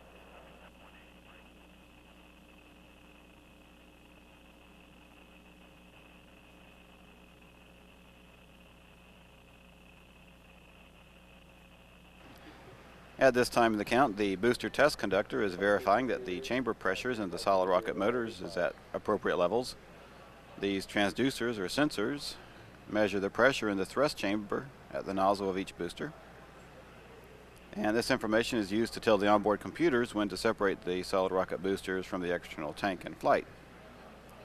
Also, air-to-ground voice checks have been completed between the crew and the mission managers here in firing room, and crew cabin closeouts are about to be wrapped up soon.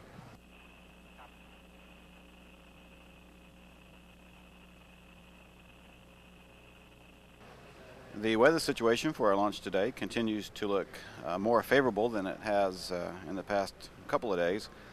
We're still showing a probability of launch weather criteria violation at 40%. Currently all the observed conditions are green.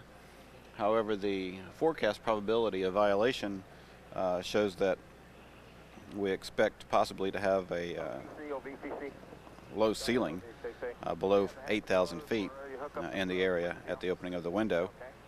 Right now the forecast is indicating that the ceiling should be scattered to broken at about 4,000 feet at the opening of our window. We have also been looking at the cloud coverage, which is to the northeast of us, about 40 miles out, anticipating the direction of that flow could possibly come in and affect us. Also, we've over the past couple of hours, we've watched some rain to the east-southeast of us dissipate quietly and quickly. So to a lesser degree, we still are looking at a small chance of scattered showers from that area.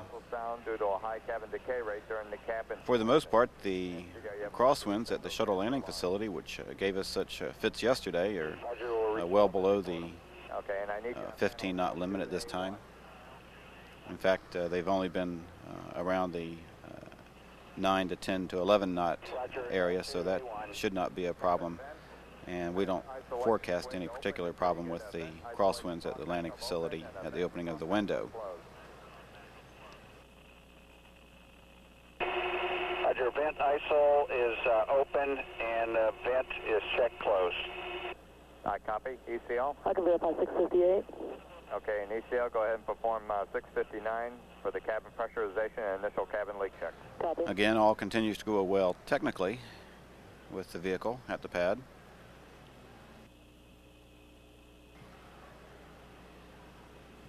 Mission managers and engineers in firing room 3 of the Launch Control Center are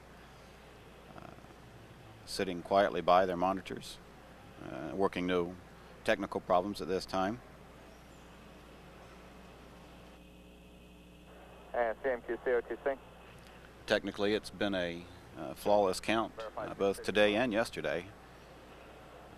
Again, the only concerns we have had on either day are for the weather. We will continue to monitor our weather situation as we move towards our window, which opens at 4:27 a.m. this morning. The window does last 71 minutes, so any problem at the beginning of the window, of course, could have adequate time to pass or dissipate. And we could, of course, go anytime during that window today.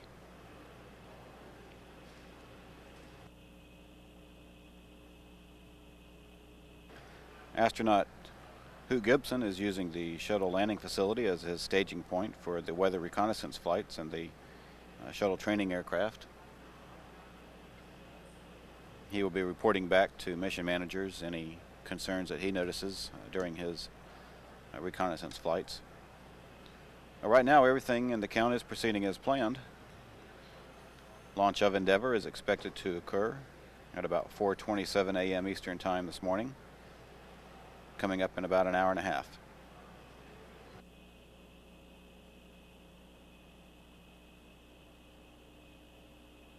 CGMC OTC. Go ahead. Do you know about step 661 yet? As far as if you're going to need that or not? No, we'll know in about 12 minutes. Okay, copy.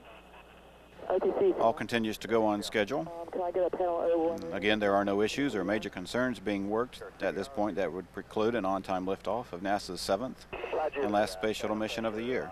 O1 is 15.1. At T-minus 1 hour, 20 minutes and counting, this is Shuttle Launch Control.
CCSC OTC 212.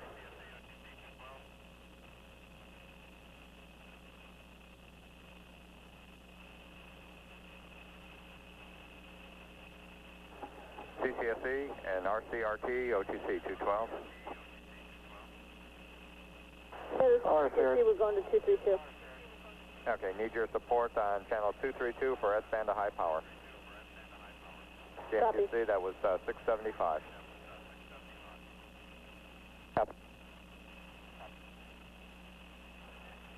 OTC, CMTS 212. Go ahead, MTS. Did someone call? Negative. Thank you.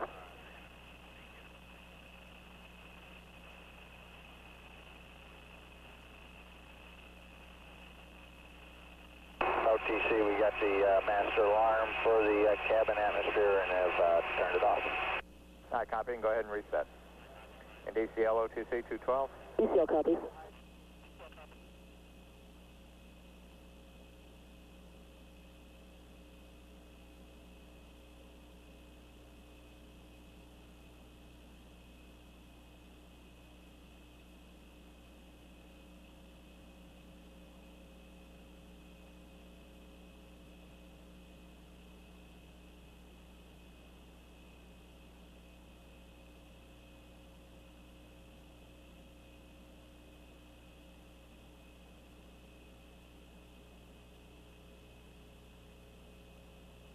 And CMQC OTC. Right, sir. Were you able to give me a verification at 655? Not yet, sir. Checking with the orbiter.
VFS, OTC 212.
CCME, OTC 212. CCME, go. We're ready for step 689. Perform the RF SEP source verification on channel 128. CCME going to 128.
This is shuttle launch control at T-minus 1 hour, 9 minutes and counting.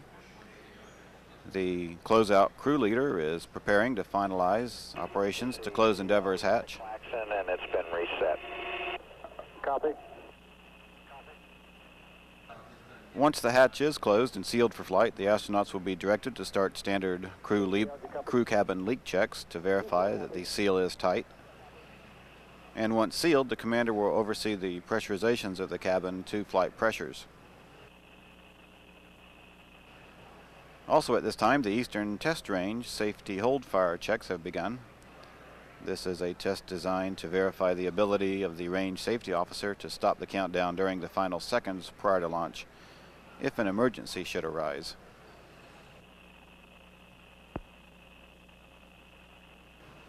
Again, the only issue that we're looking at is not technical in nature, but it has to do with Mother Nature. Looking at a set of clouds that are to the northeast of us, about 40 miles out. Air Force forecasters are indicating that they are far enough away to where they may not be a problem at the opening of our window. However, we still are maintaining a 40% probability of launch weather criteria violation at the opening of the window at 4:27 a.m. OTC, CCME back. Copy. All the TAL sites have reported back that they are prepared to support launch this morning. The prime site, Banjul, is reporting to be clear and with 5 miles of visibility with some haze, but that should not be a problem.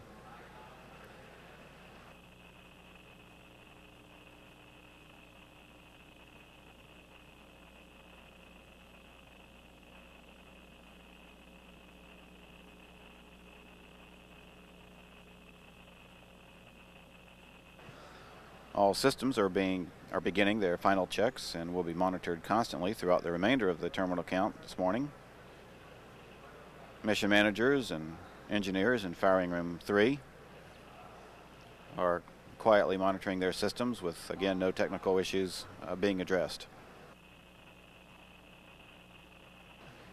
All personnel to At this point in the count, everything continues to look good.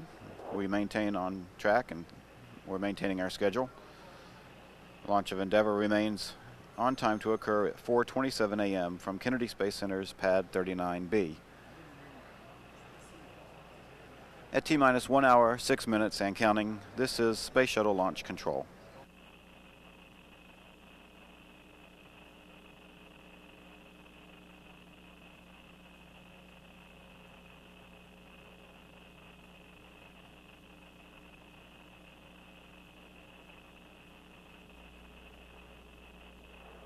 CTNC, OTC. Go ahead. Can you go to 232 for a minute? That's firm. OTC, ECL. Go ahead, ACL. You can go ahead and notify Pad to continue the side hatch closeout per op support setup 20. Copy, OVCC.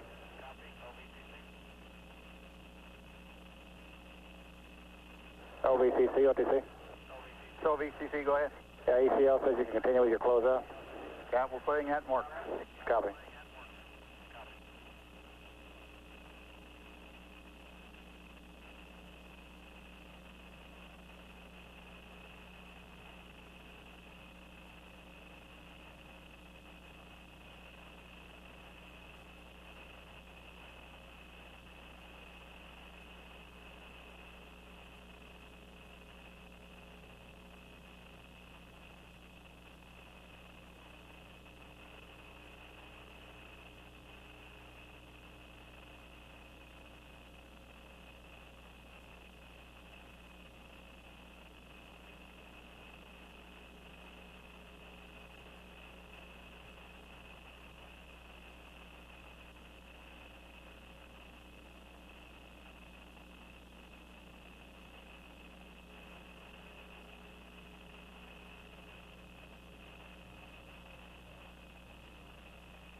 This is Shuttle Launch Control at T-minus 1 hour, 3 minutes and counting. Astronaut Hugh Gibson will be flying in the shuttle training aircraft at the Shuttle landing facility during the final minutes of the count today. Live shot of his aircraft taxiing, preparing for takeoff at the SLF is occurring right now. Hugh Gibson will be checking the weather conditions at the KSC area and reporting back to the launch team any concerns that he sees with weather in the vicinity of the runway. His primary concern will focus on the visibility and cloud coverage. He also will assist in determining if there is any rain within 20 miles of the landing facility. These conditions must be determined prior to launch and projected for up to 30 minutes after liftoff in the unlikely event the shuttle is unable to reach orbit and it's forced to return back to the Space Center and land. Picture. Step 655, has that been verified? No, sir. We're trying to get the orbiter and the national quality at the vehicle verified, sir. Okay.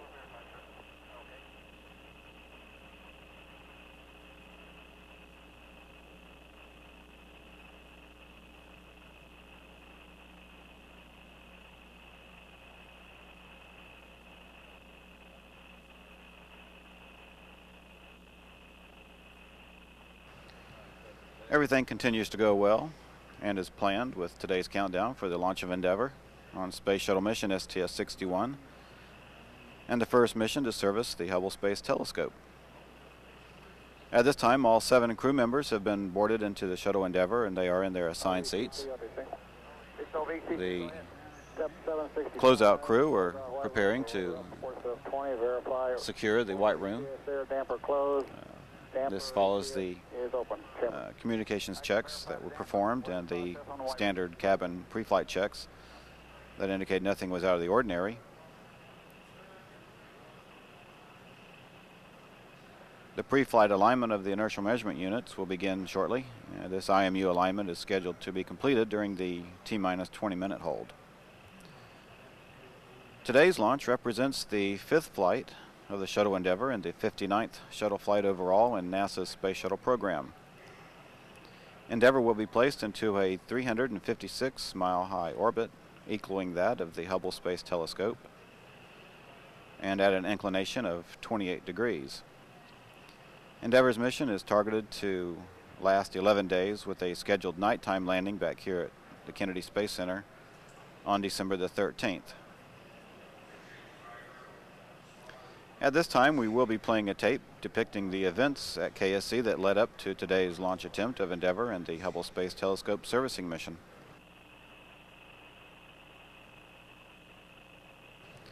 The various instruments required to service the Hubble Space Telescope arrived at KSC earlier this year and were serviced for flight at a number of different facilities at KSC. The corrective optics Space Telescope Axial Replacement, or COSTAR, was processed at Kennedy Space Center and given its final approval for flight at the Payload Hazardous Servicing Facility in KSC's industrial area. OTC, CQC. Go ahead. Also, the Wide Field Planetary Camera, or WIFPIC-2, was checked out by technicians at KSC. Detailed checks and measurements were made on this replacement camera that astronauts will install into the Hubble Space Telescope. Using a specially designed holding fixture, an astronaut will gently guide the WIFPIC and its built-in corrective optics into the telescope on flight day 6 during the 3rd EVA.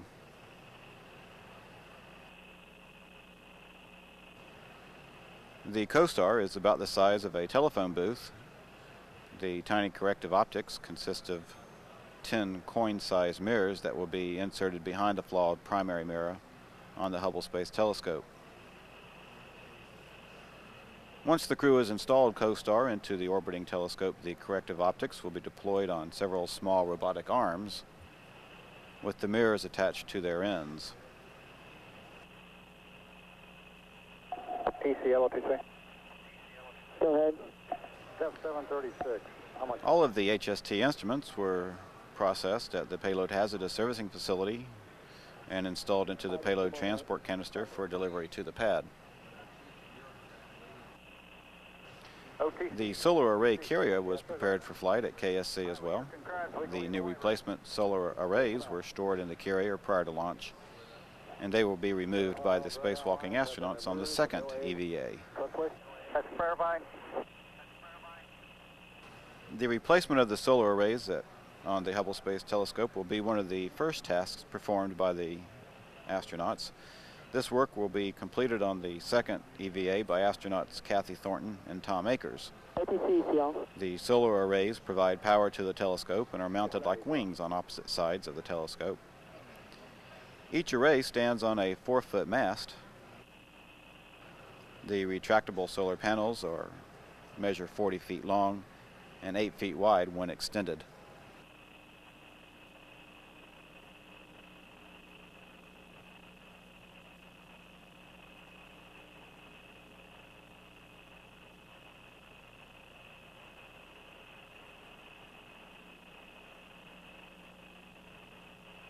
OVCC, OTC. It's OVCC, go ahead. Form clearing or close out. The solar arrays are shown in this video. They're rolled up, doors closed, and they will again replace the arrays that are on the orbiting telescope at this time.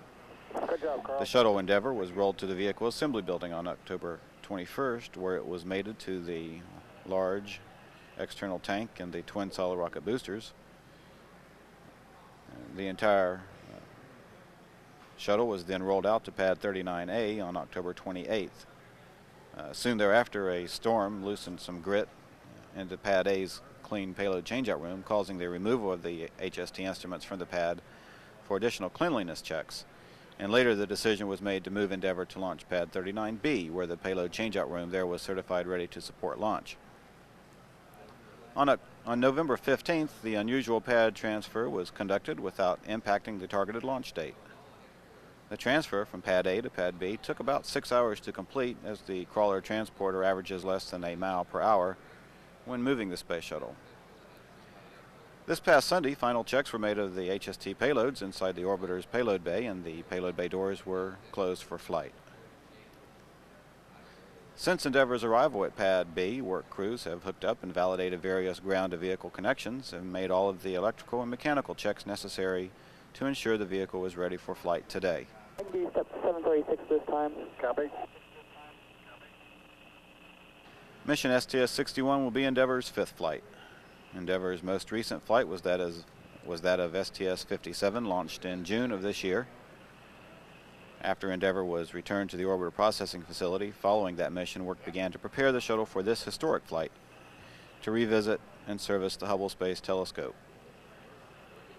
Work crews at Kennedy Space Center have maintained the vehicle on its projected schedule throughout the unprecedented work required on the various Hubble instruments and during the unprecedented transfer of the shuttle from pad A to pad B.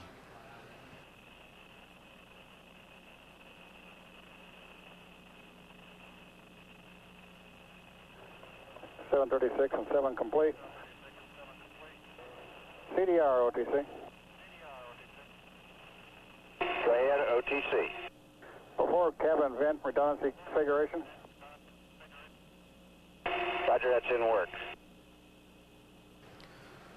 Though it is necessary to revisit the Hubble Space Telescope and make some replacements of some of the instruments on board, the telescope in the first 3 years of its observation history has had significant made scientific discoveries and conducted many observations. Among these were long-term observations of the global weather changes on Mars. The Hubble followed the development of a rare storm on Saturn.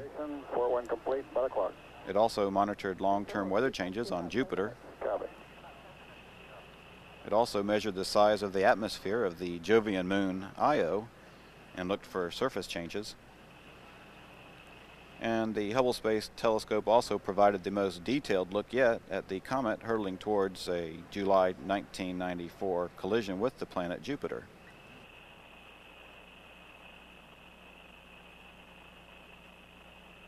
Over the past 3 years, Hubble has also uncovered the strongest evidence yet that many stars form planetary systems by discovering disks of dust around 15 newly formed stars in the Orion Nebula, a star birth region 1,500 light years away.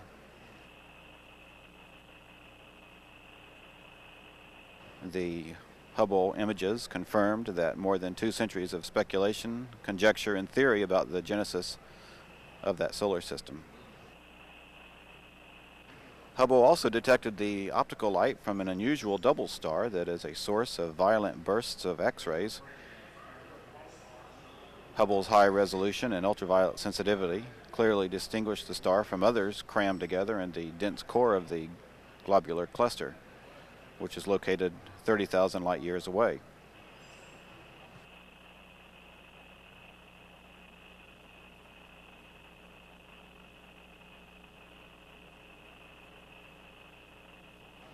The Hubble Space Telescope has also revealed that many ancient spiral galaxies have since disappeared, possibly through mergers and collisions or fading. The Hubble images provide the first unambiguous evidence for galactic evolution and the influence of environment on a galaxy's form.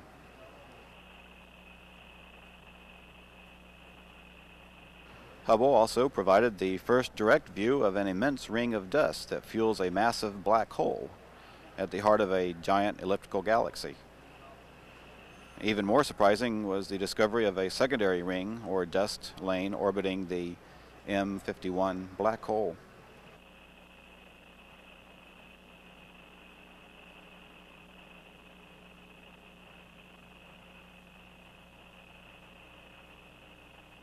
And in addition to all this, in one exposure, Hubble discovered a small group of previously unknown interacting galaxies estimated to be 3 billion light years away.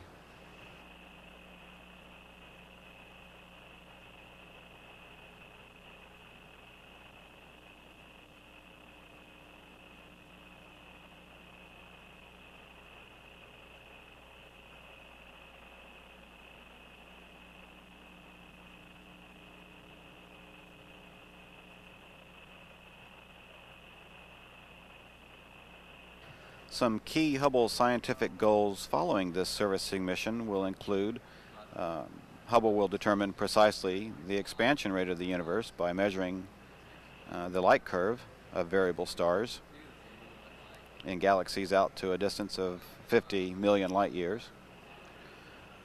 The Hubble Space Telescope will look for the gravitational signature of massive black holes in the cores of normal and active galaxies. And Hubble will be able to determine the shapes of galaxies that are very distant. This time, and on 7:55, we'll record DPDT of -0.00. Also, Hubble will be able to measure precisely the ages of globular clusters by observing the faintest stars in the clusters. Copy. These clusters are considered the oldest objects in the universe, and their ages provide insights into how stars evolve and also provide an independent estimate of the age of the universe.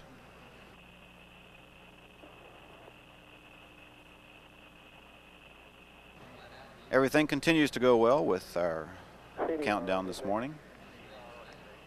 No technical issues are being addressed at this time. Go ahead. Okay, we're getting ready to vent the cabin. I got a note to read. Klaxon and master alarm may occur in the next step due to high cabin decay rate. Reset master alarm. At T-minus 49 minutes and counting, this is shuttle launch control. Roger. Step 757, open cabin vent isolation valve. Roger.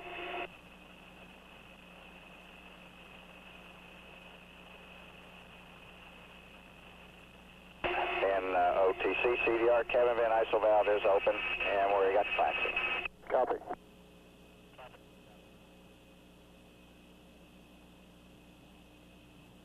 ACL? Yeah, I can verify 759.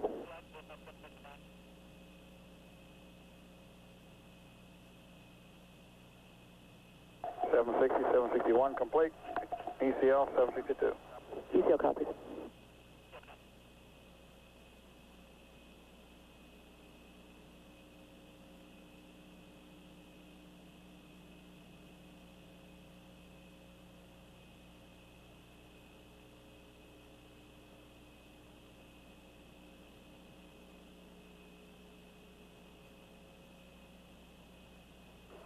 CDR OTC. Go ahead, OTC. Perform pass BFS transfer preps. Roger, that's in work.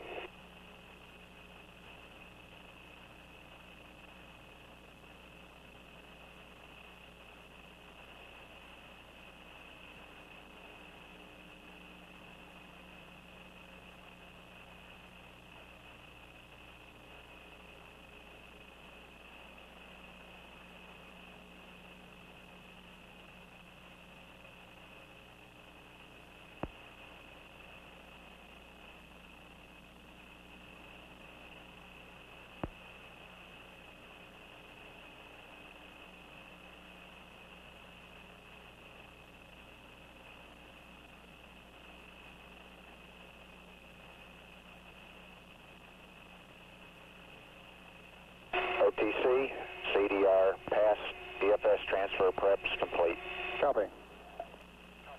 76, 78, 766, 7, 8, 9, and 70 all complete.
DPS. Go ahead, DPS. DPS launch countdown sequence activation is complete. Steps 746 through 750. Thank you. OTC CGLS on 212. Copy. Go ahead. Yes, sir. GLS mainline activation is complete. That's step 729 through 735, and I have a fill-in on 732 when you're ready to copy. Same QC, you ready? Good here. Okay, go ahead, GLS. Okay, on step 732, the IMU hold available timer activation should be bypassed. That's the 5th entry down. Copy. And that's it. Thank you. Okay.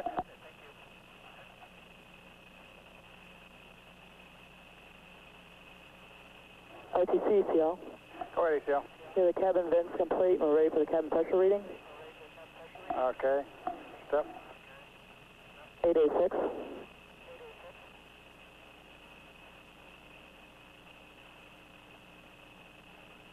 Copy, 806. CDR OTC. Go ahead, OTC. On panel 01A1, report cabin pressure.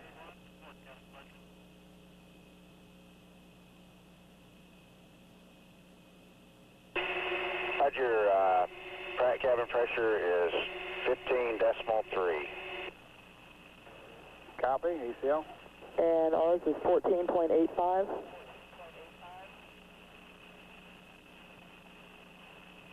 Copy. Performing the D. CDR OTC, panel C2. Roger on C2. Left CRT select switch 3. That's complete. CRT 3, major function switch, SM. That's complete. Left keyboard BFS, system sum. That's complete. CRT 3, BSF, SM system, sum 1. Roger, it's up and cabin press is 14.8. Copy. Left keyboard BFS, resume. That's complete. Panel C2, CRT 3, major function switch, TNC. And that's complete. Left CRT select switch 1. That's complete. CRT 3, BSF, memory. And that's confirmed. BFS memory display is up. Copy.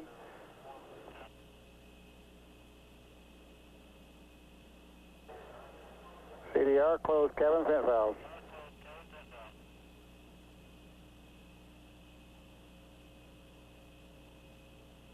Roger, close vent valves, procedure inward. Copy.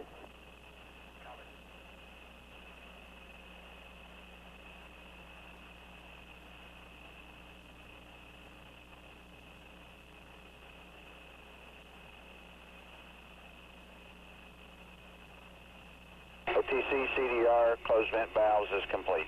Copy. 8, 12, 13, and 14.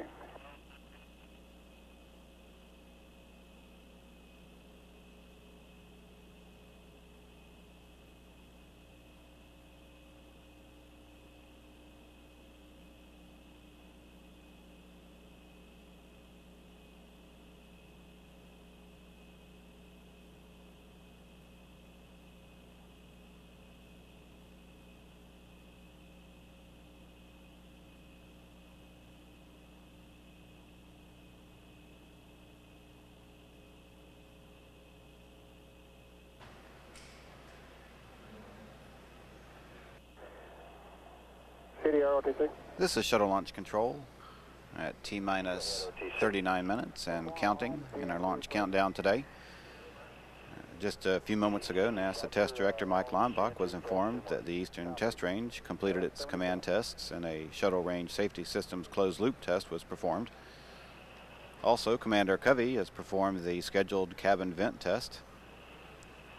We just received word from flight operations at Johnson Space Center that we will not be needing to adjust our T0 time, that the T0 time will indeed remain at 4:27 a.m. Eastern Time this morning. The ground launch sequencer mainline computer program has been activated and it is now processing all pertinent data. LPS, copy. LPS, copy.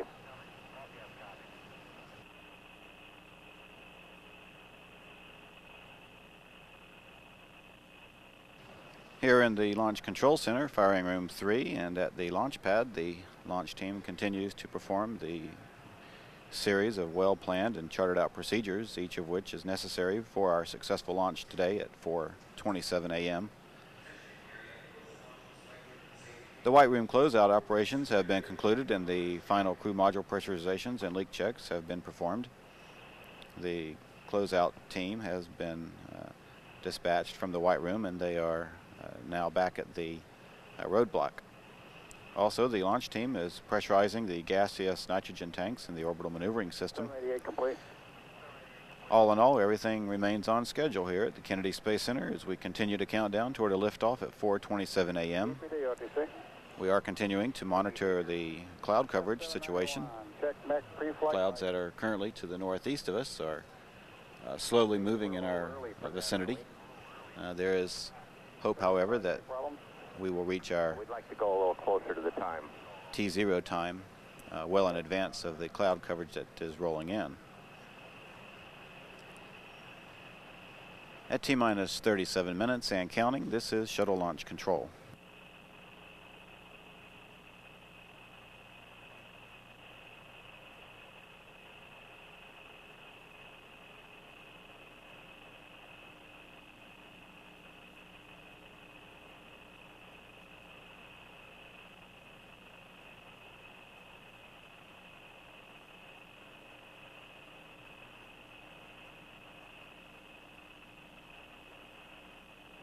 TVD, what do you say? TVD, go. Step 820, reposition your vent doors. Copy. OTC, CLC. Go ahead. PNC scars, printer plotter setups complete. That's step 786. Copy.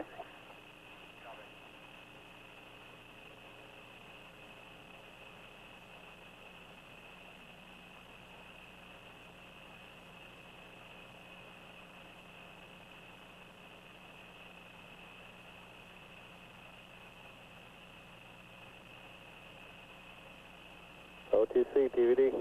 Go ahead.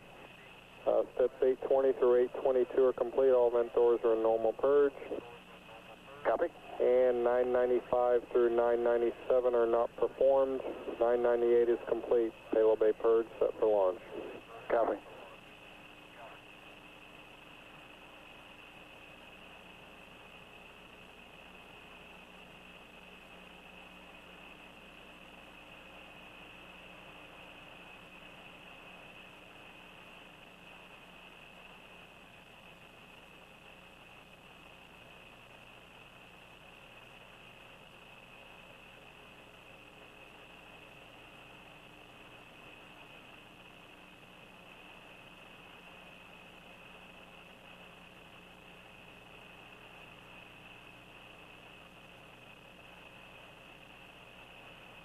Go ahead.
All over systems, step 841, verify your software meets launch commit. Report only if any discrepancies.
TLS, LTC. Let's go. Yeah, step 862 or 863, which is going to be performed? Stand by.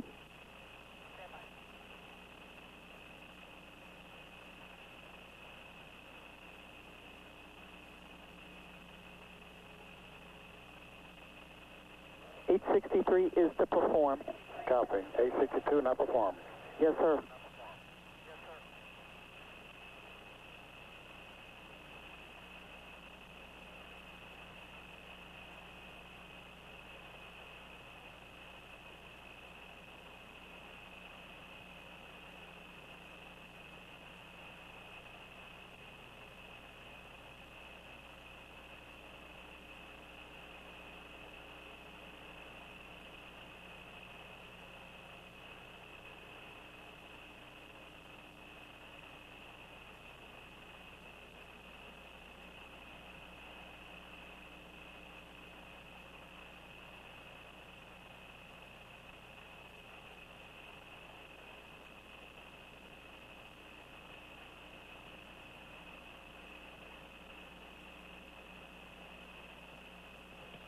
Endeavour, Houston. Go ahead, Houston. Good morning again, Covey. I've got the KSC altimeter update on page 1-8. That's 30.26. And I've got the max rate numbers for your page 8-5 when you're ready.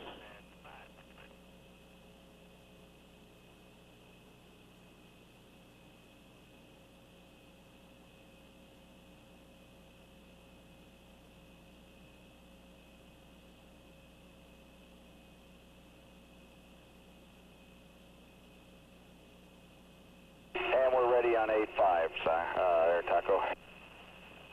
Roger. The roll number is 1.9 degrees per second at 68 seconds. Pitch is 1.1 degrees per second at 80 seconds. Yaw is less than 1 degree per second.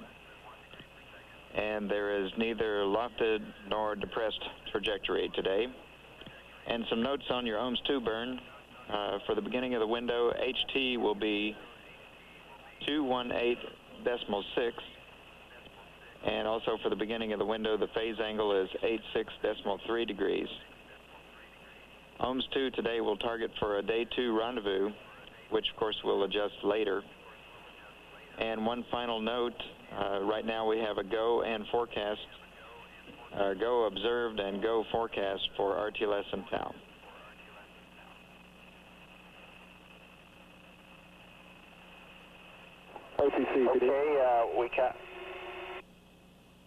Okay, Houston, we copy the numbers, copy HT 218.6, and copy the weather's looking good. Thanks.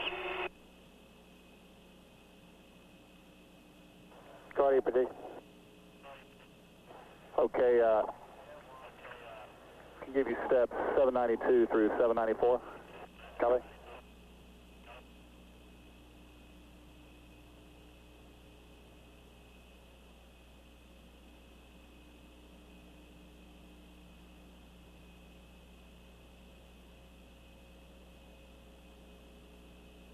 .98 complete.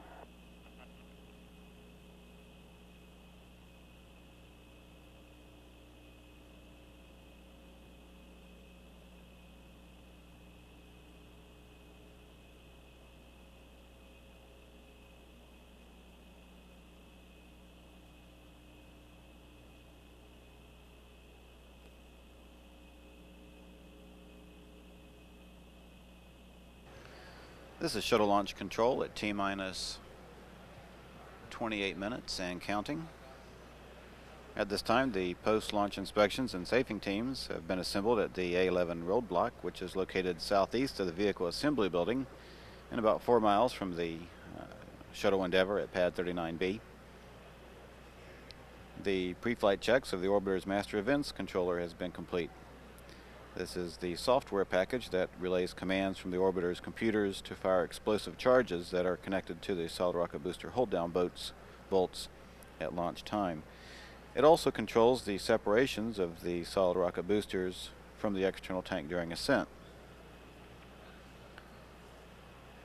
Orbiter test conductor George Gross just recently speaking with the crew, indicating that we have a forecast and observed go for both TAO weather and for RTLS weather, which is simply limited at this time to the crosswinds at the shuttle landing facility. We are maintaining a look at the cloud cover that may be coming in, but again, at this point, things are looking more optimistic than they really have all morning.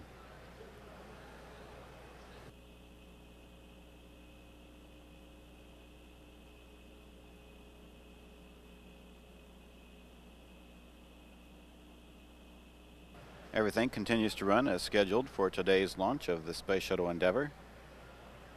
The next milestone in the count will be the standard built-in hold at the T-minus 20-minute mark. This hold will last for 10 minutes, and it is the first of 2 remaining built-in holds, the second occurring at T-minus 9 minutes.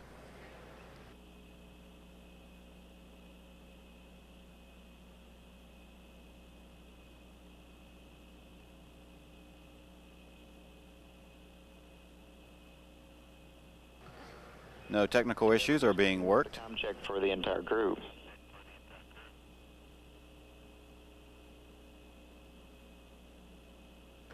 At T-minus 26 minutes on counting, this is shuttle launch control. Loud and clear. Take. And this one. 2, 3, 4, 5. Endeavour Houston, we got you loud and clear. Really looking forward to a good launch this morning. Yeah, we're off for that.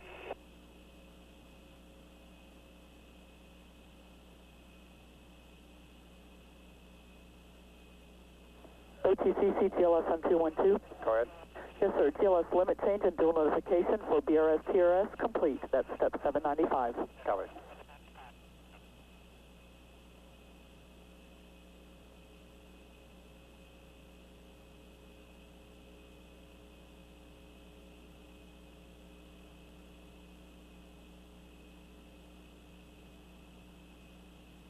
All personnel at countdown clock will hold at T-minus 20 minutes and approximately 5 minutes.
This is Shuttle Launch Control at T-minus 22 minutes and counting. Our operational forecast for the opening of our launch window today at 4:27 a.m. Is now showing that there is very little chance of weather prohibiting launch this morning. We expect that not only are the observed conditions going to be favorable as they are, but the forecast conditions will be favorable as well. Launch Director Bob Seek is preparing to have a final weather briefing in the next 5 minutes or so. And these issues will be discussed in detail. Sequence 797, non-essential personnel are clear of the LDA and CCS. Copy.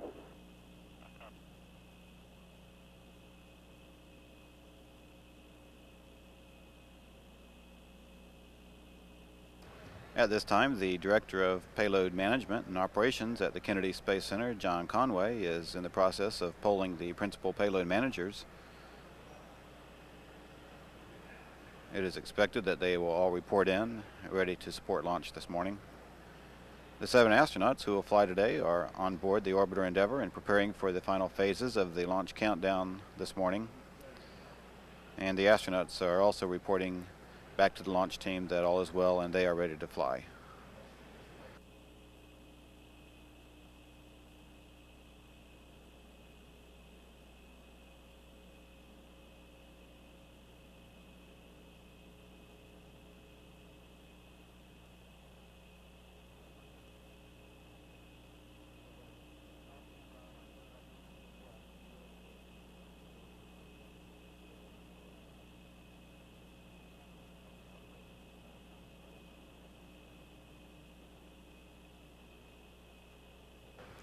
We're just a few seconds from entering the first of our 2 built-in holds remaining in the count.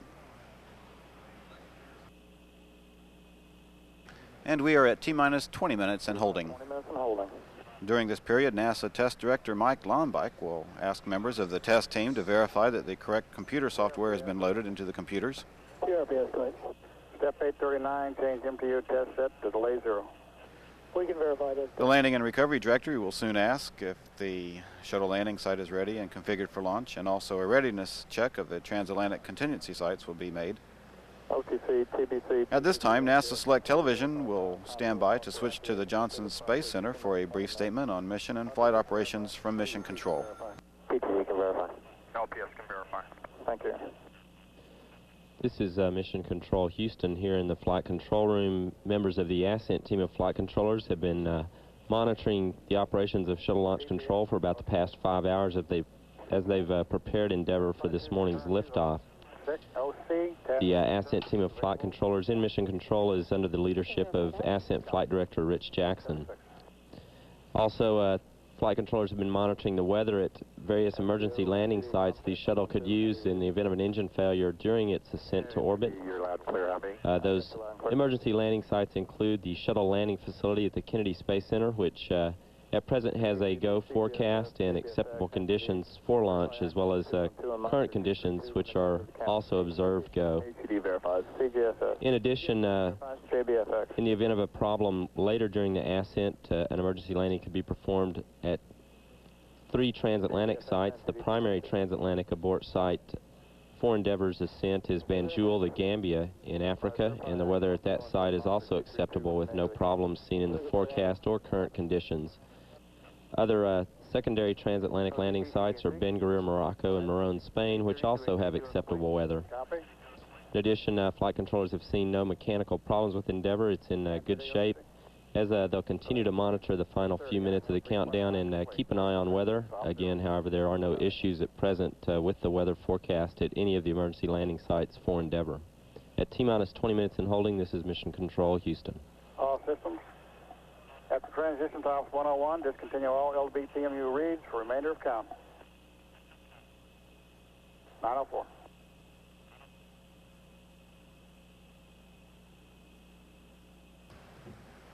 We're back now at the Kennedy Space Center Shuttle Launch Control. Everything here remains steady and on course for launch of the Space Shuttle Endeavour on an 11-day flight. There are no concerns with the vehicle, and the weather forecast remains very favorable. You have a pending reserve time of... We have about 7 minutes remaining in our built-in hold at this time. At T-minus 20 minutes in holding, this is Shuttle Launch Control. Yeah, 153, we need somebody. Copy. JRPS NCD, verify decoms on RF source.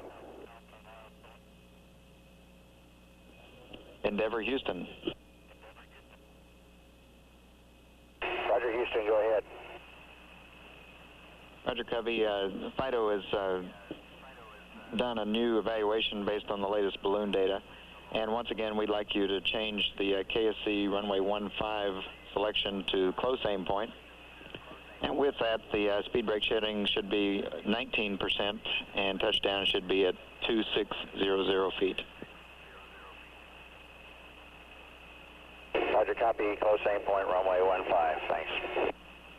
You bet. SCP, OTC. SCP, go. Step 907, perform fuel cell purge. Port completion, pick up by the clock. Copy.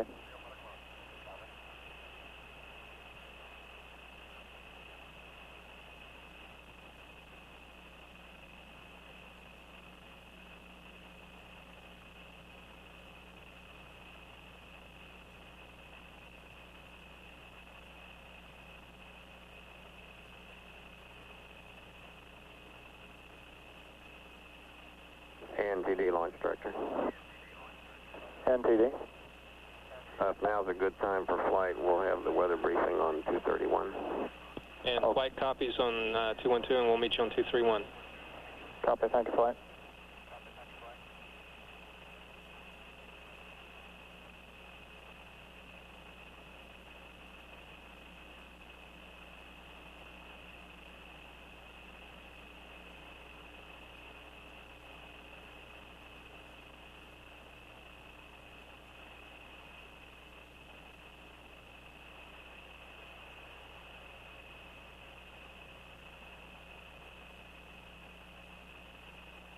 And all personnel of the NTD on 212 and 232 conducting a T-minus 20-minute briefing.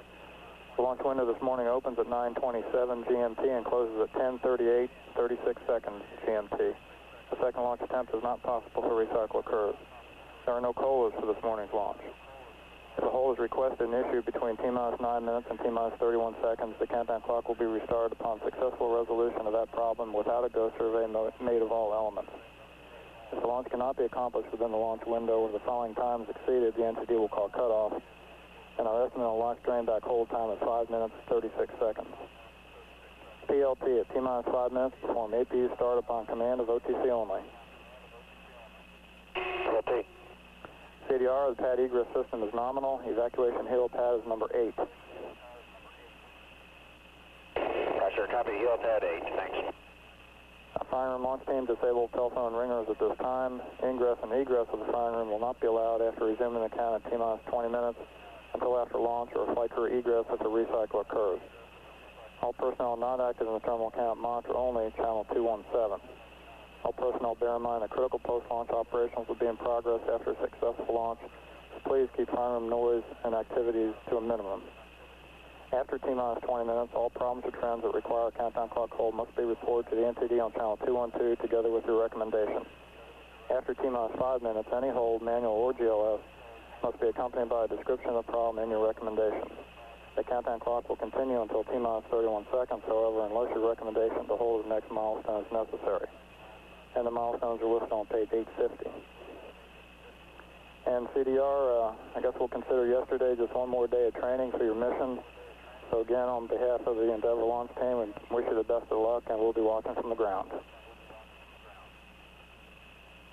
Roger, we've finished training. We're ready to go too, and thanks a lot again. You're very welcome. Any questions for the briefing? That concludes the briefing. NTD launch director, just for the crew and the team, the weather situation looks good both for here and TAL, and we're not working any other issues, so we should plan on being ready to go at the beginning of the window. Copy, sir. That's good news. And the crew copies. Thanks, Bob.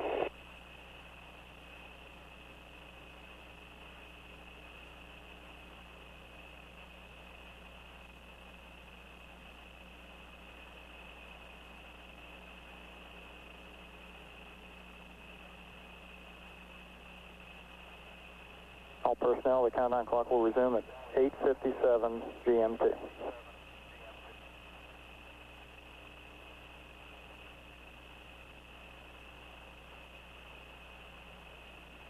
OTC, PTC. Go ahead. Step 900 is not performed. Copy.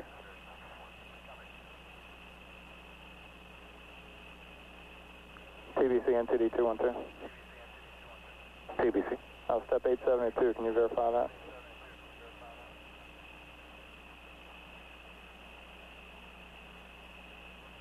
That's affirmative. STM, you copy 872? STM copy. Thank you.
This is Shuttle Launch Control at T-minus 20 minutes and holding. We're just a few seconds away from picking up our count today. 4, 3, 2, 1, mark. And we are at T-minus 20 minutes and counting. From this point until the T-minus 31 second mark, any of the dozens of console operators in the firing room may ask that the count be held if a problem is detected on the system they are monitoring. Also, a purge of the 3 onboard cryogenic fuel cells will soon be underway. These fuel cells are small power plants that use liquid hydrogen and liquid oxygen to produce the electricity the shuttle will need in space.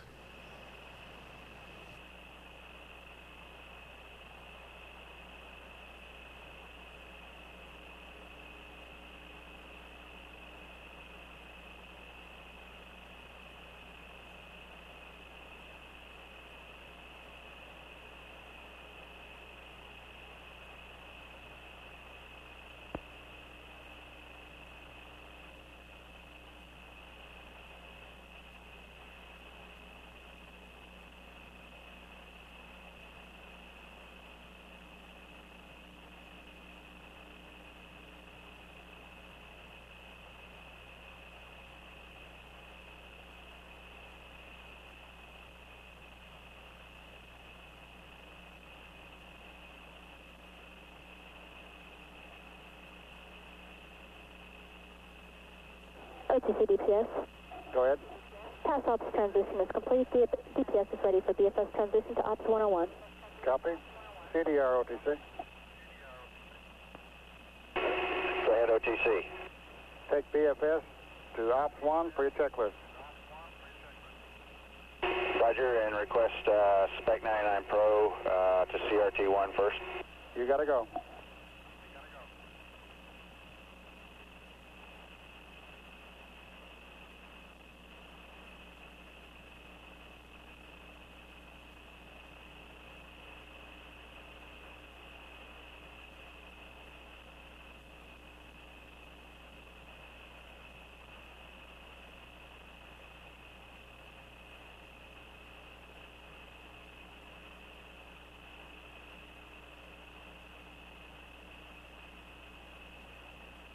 PLT, OTC. Go ahead. Stand by, Matt.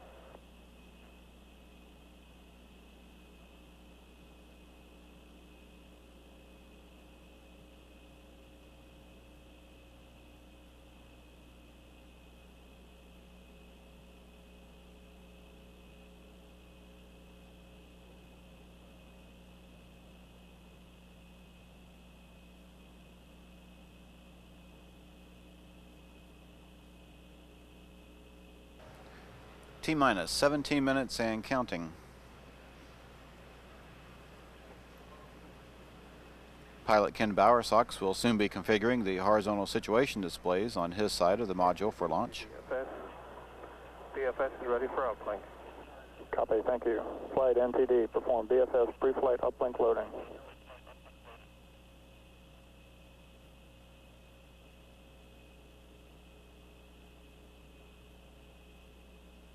Flight NTD, copy. OTC, CDR, BFS ops 1 complete. Copy. PLT, OTC. Go ahead. Configure pass and BFS horizontal situation displays for your checklist. Excellent.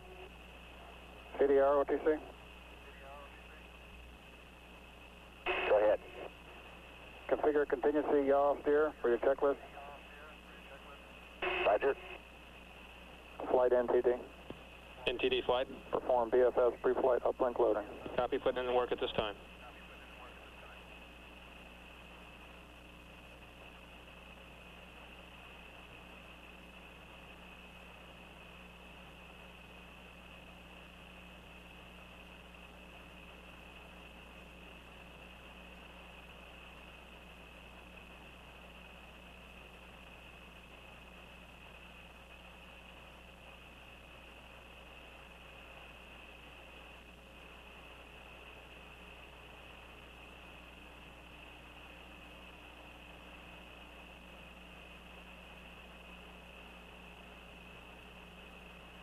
CWS, OTC. This is CWS. Step 939, configure ohms RCS cross feed for flight. In work. T-minus 15 minutes and counting, and configuration of the cross-feed valves between the orbital maneuvering system and the reaction control system propellant tanks is now being performed.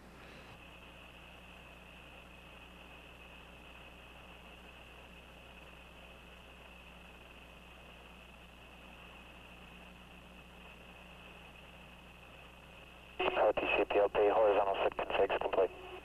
Copy. Perform MPS helium reconfiguration. MPS helium reconfigs inlet.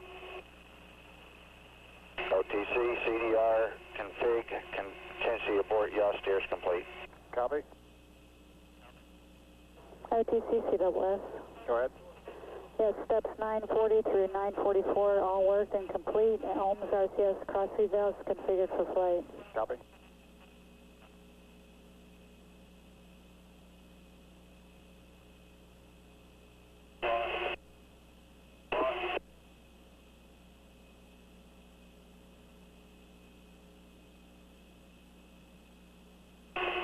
OTC, PLT, MPS helium reconfig complete. Copy.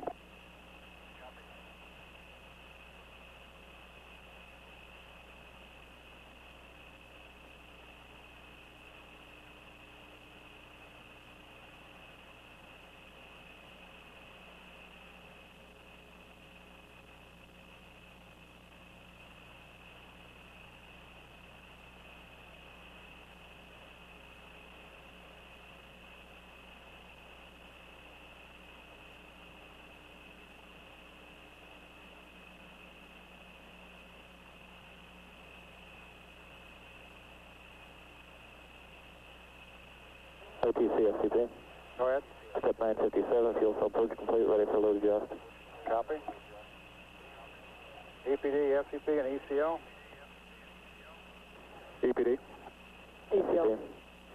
Adjust fuel cell loads between 250 and 390 amps. In work. NTD flight, OTC, CDR. Go ahead. Roger, OTC, CDR. We're adjusting the cockpit lighting at this time. Copy. And NTD flight on 212. Go flight. Yes, sir. BFS pre-flight uplink loads are complete.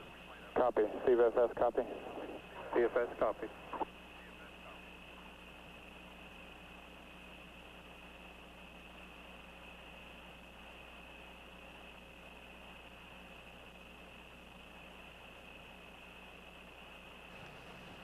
T-minus 12 minutes and counting. T-minus 9 minutes and approximately 3 minutes. Everything continues to go well. No technical problems or issues being discussed at this time. The weather is go, the vehicle is go. The crew reports they're ready to go. The next hold will come up at T-minus 9 minutes. This is a standard 10-minute hold. Puts us on track for the opening of our window at 4:27 a.m.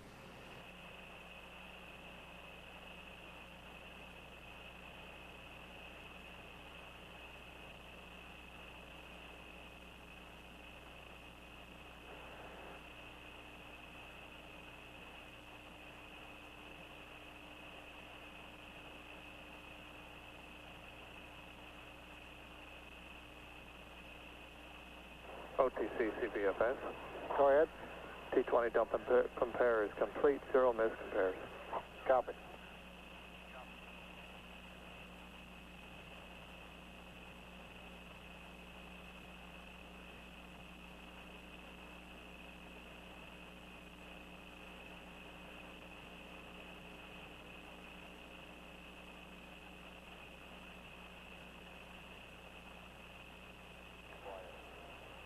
All personnel discontinue all non-mandatory LV traffic for remainder of count.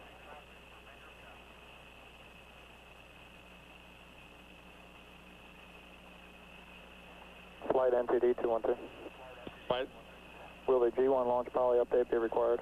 No, sir. Not required. Very good.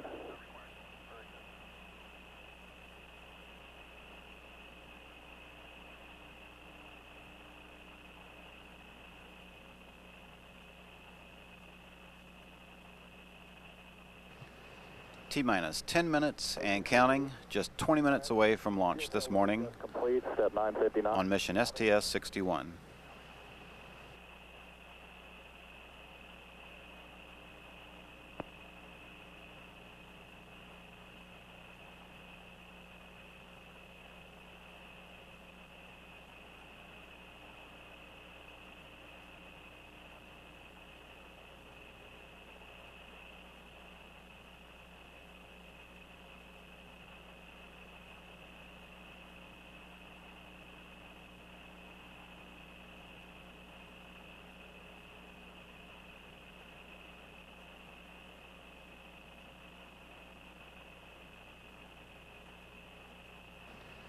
The countdown clock is just a few seconds away from entering the last of our planned built-in holds. Coming up on the T-minus 9-minute hold. And we are at T-minus 9 minutes and holding. This again is a scheduled 10-minute hold. As the count resumes, the ground launch sequencer will be in control of operations. This master computer program will issue all of the commands necessary to perform the final critical tasks required to put the vehicle into final launch configuration. The ground launch sequencer monitors as many as 1,000 different measurements during the final 9 minutes of the count. Update, is that required? Not required. Copy. Several polls are normally taken at this time to verify that the team is ready to proceed with launch. At this time, there are no concerns being worked.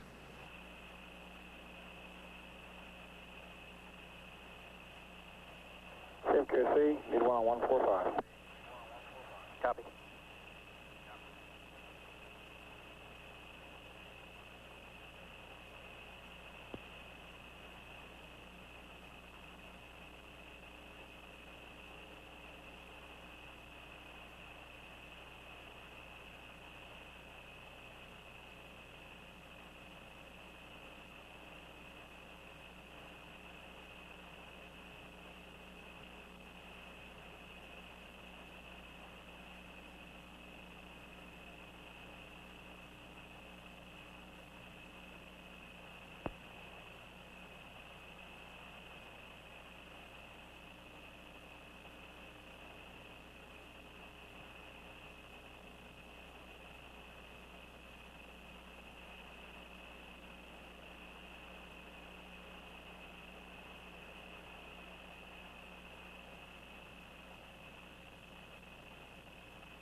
CISL, JRPS, Houston Flight, activate recorders. ISL, copy.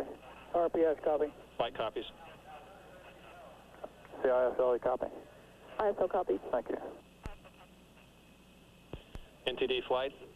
Go flight. Yes, sir. I have a lock string back hold time update. Lock string back time is now 7 minutes and 3 seconds. Copy, 7 minutes, 3 seconds.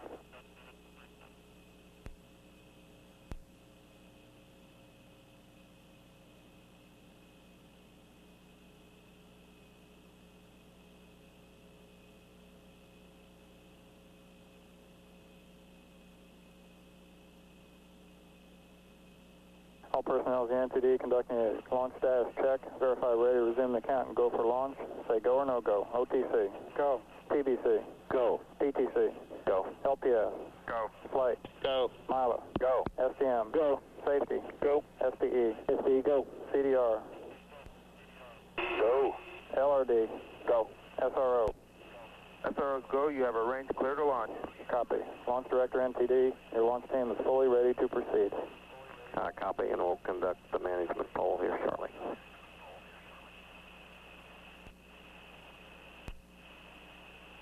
OTC to say shooting. Go ahead. I give you step 1015 at this time. Copy.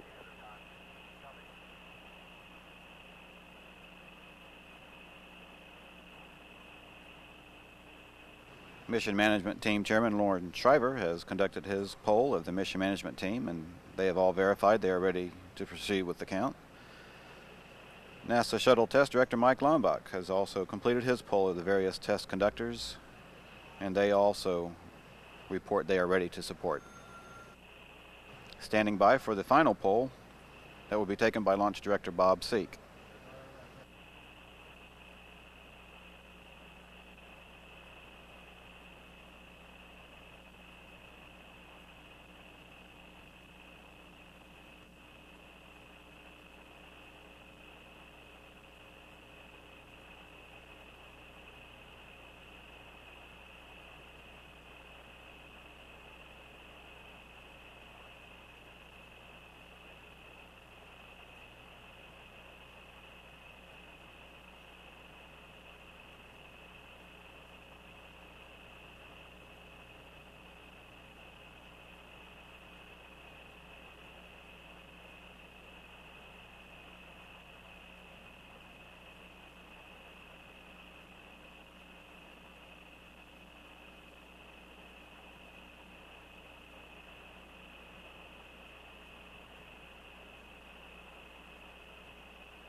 NTD ISL.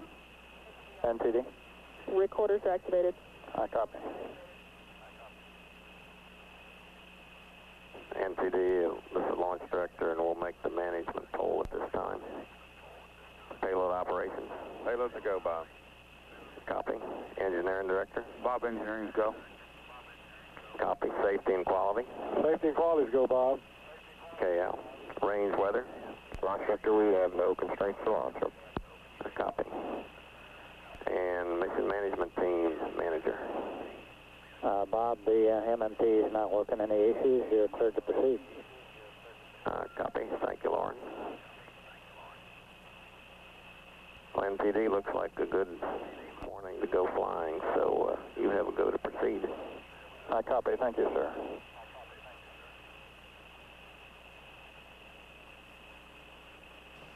Launch Director Bob Seek has completed his poll, and indeed all are ready to support launch today. Have just about 2 minutes remaining in our hold at T-9. We'll resume in 2 minutes. 3, 2, 1, mark. We have 2 minutes remaining in our hold at T-9 minutes.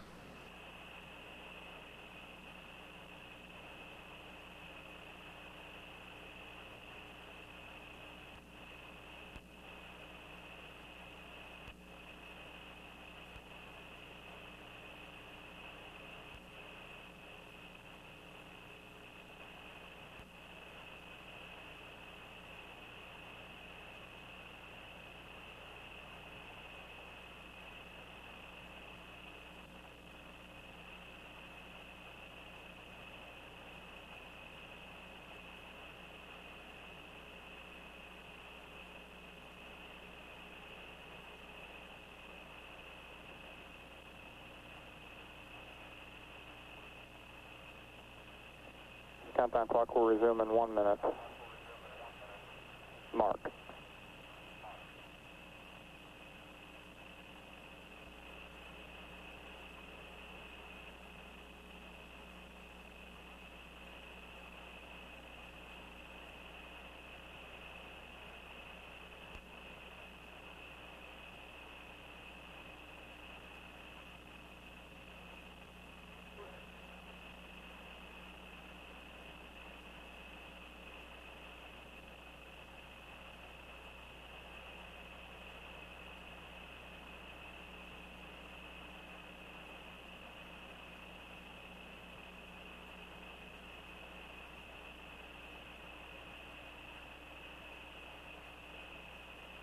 We are just a few seconds away from resuming the countdown for the launch of the Space Shuttle Endeavour this morning. The countdown clock will start in 4, 3, 2, 1. And we are at T-minus 9 minutes and counting. CLS auto sequence has been initiated. The ground launch sequencer has been initiated. NASA Test Director Mike Leimbach is about to call for the transmittal of stored pre-launch commands, as Endeavour is only 9 minutes from its 5th mission in space. On board are various instruments needed for the first servicing mission of the Hubble Space Telescope and the crew of 7 astronauts.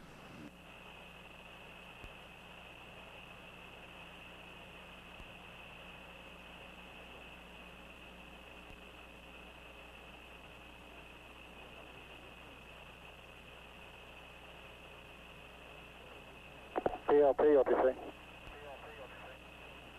Go ahead. Configure fuel cell, essential bus source switches. That's one.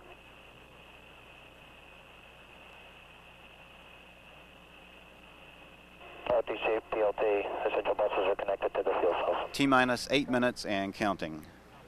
Pilot Bowersox is now flipping switches in the cockpit to directly connect the 3 fuel cells to the essential power buses.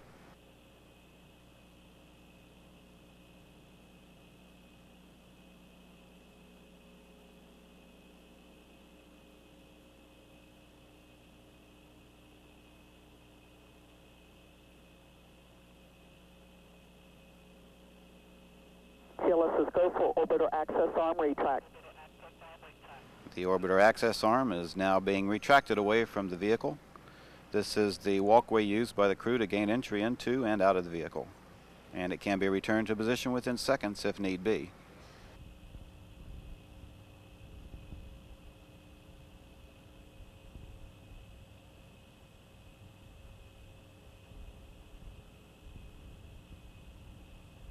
CRPS, OTC. CRPS to verify that the recorder are running. Copy.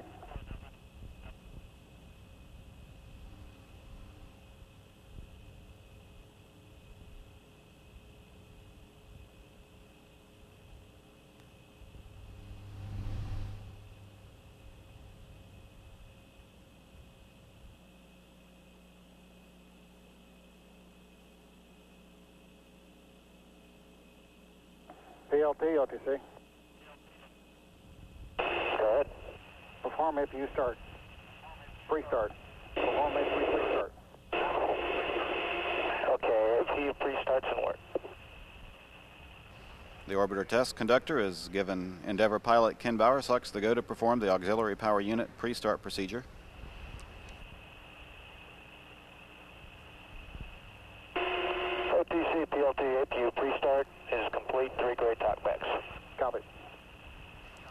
Pilot Bowersox reports that the pre-start procedure is complete and everything looks good from his standpoint in the cockpit.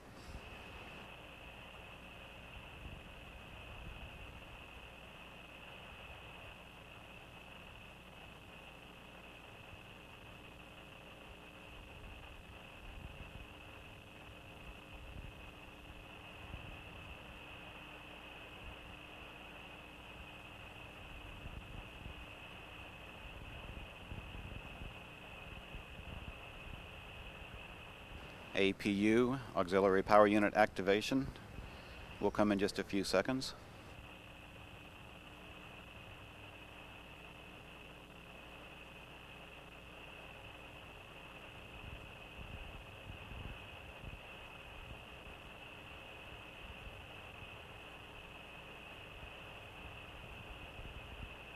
TLS is go for orbiter AP start. T-minus 5 minutes and counting, and we have a go for APU start. APU starts and work.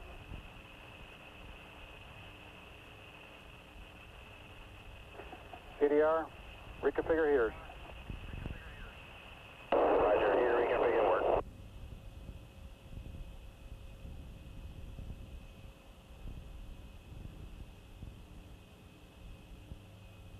T-minus 4 minutes, 30 seconds and counting. The solid rocket booster and external tank, safe and armed devices have been armed. Copy. OTCCR heater reconfig complete. Copy. The main fuel valve heaters and the 3 shuttle main engines have been turned on in preparation for the launch of Endeavour this morning.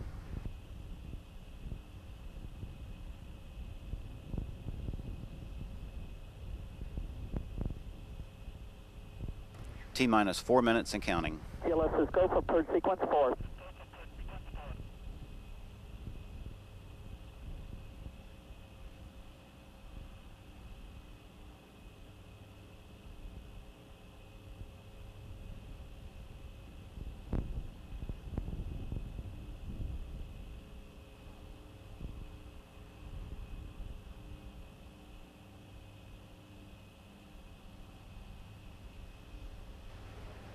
T-minus 3 minutes, 30 seconds and counting. The final aerial surface checks of the orbiter's flaps and rudder is being completed. Also, the 3 main engines are being gibbled as a final test before launch.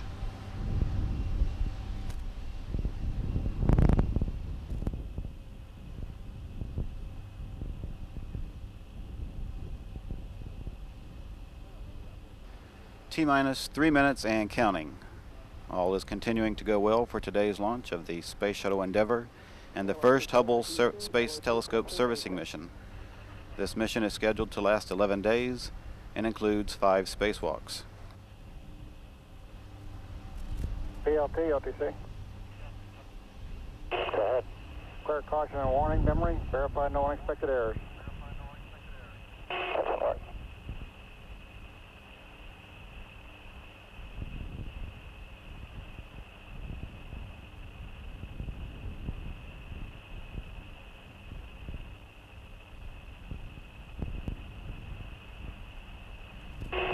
RTC, PLT, cautionary warning, memory clear is complete, no unexpected errors.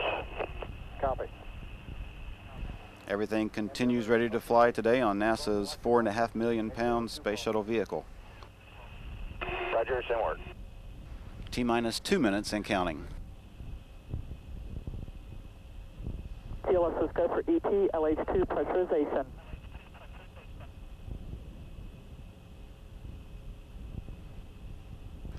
T-minus 1 minute, 45 seconds. Everything continues to look good for launch this morning. In about 90 seconds, the Space Shuttle Endeavour will begin its 11-day flight to visit the orbiting Hubble Space Telescope, but not before lighting up the nighttime Florida sky. The launch should be visible for hundreds of miles. The mission and the record 5 spacewalks will be watched worldwide.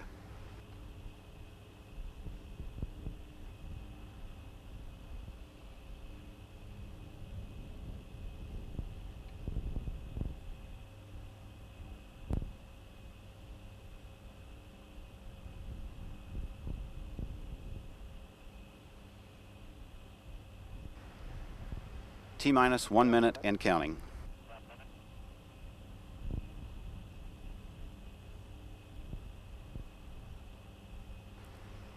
T-minus 50 seconds and counting, and we are transferring to orbiter internal power at this time.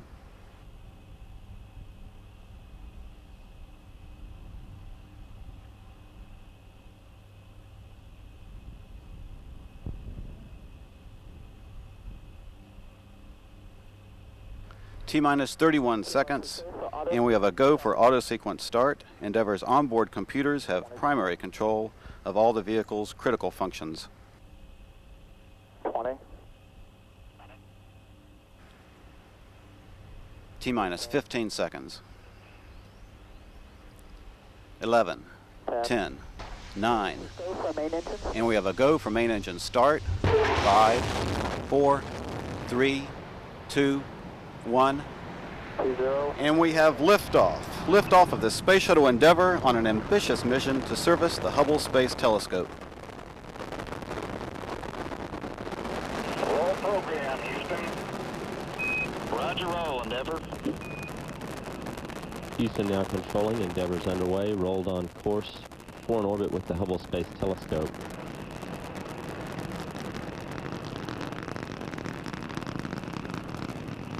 Endeavour already traveling about 300 miles an hour. Altitude 1 mile. 3 engines on Endeavour are throttled back to 2/3 throttle to prepare the shuttle to pass through the area of maximum air pressure and go supersonic.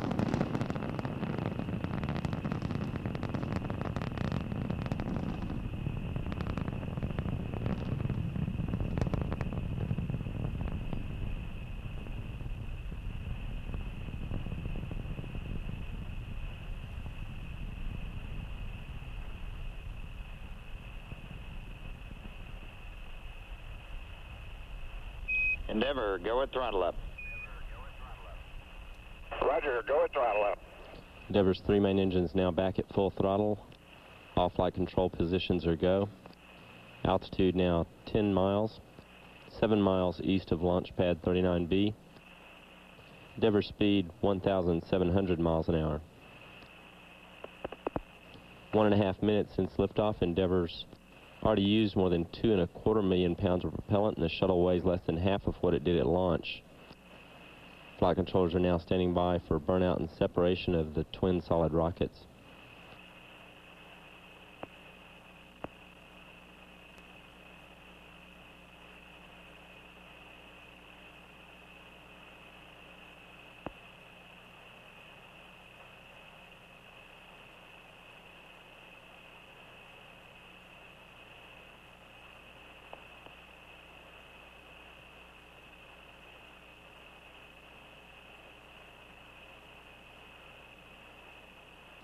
Booster officer confirms a good.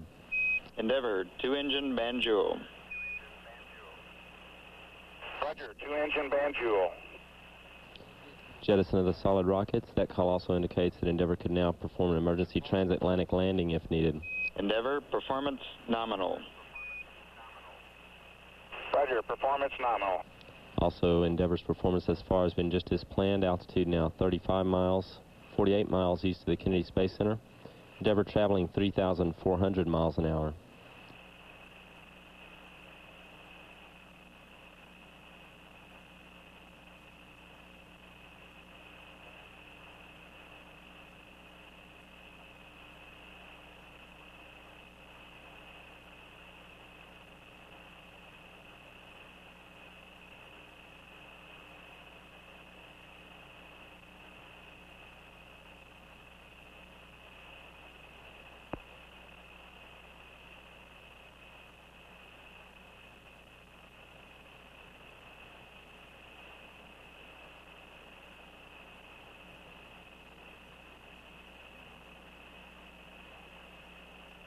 Three and a half minutes since liftoff, 5 minutes till shutdown of the main engines.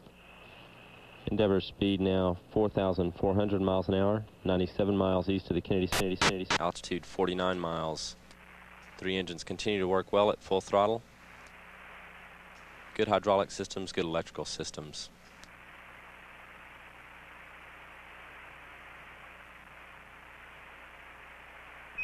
Endeavour, press to ATO. Roger, press to ATO. Endeavour Houston, negative return. Roger, negative return. Endeavour's gained too much speed and altitude to return to the Kennedy Space Center in the event of an engine problem, and could also reach a lower than planned but safe orbit in the event of an engine problem. Endeavour's altitude now 56 nautical miles, 152 miles east of the Kennedy Space Center. Speed now 6,400 miles an hour.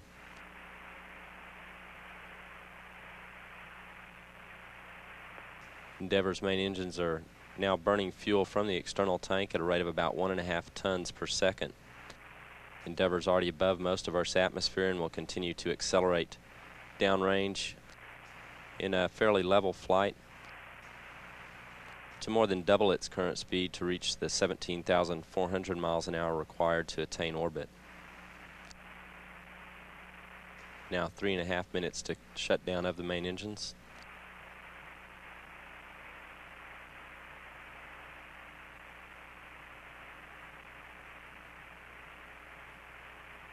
Endeavour, press to MECO. Roger, press to MECO. Endeavour can now reach its planned orbit on only 2 engines if needed. 3 engines continue to work well at full throttle. Droop Banjul 109. Roger, Houston, Droop Banjul 109. Endeavour speed now 8,500 miles an hour. 275 miles east of the Kennedy Space Center. Altitude 60 miles. Endeavour, single engine Banjul 104. Single engine Banjul 104. Calls indicate that Endeavour could perform a transatlantic landing on only 1 engine if necessary.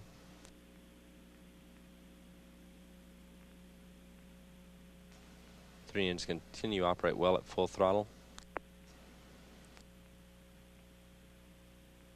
Speed now 10,300 miles an hour, 346 miles east of the Kennedy Space Center, altitude 59 miles.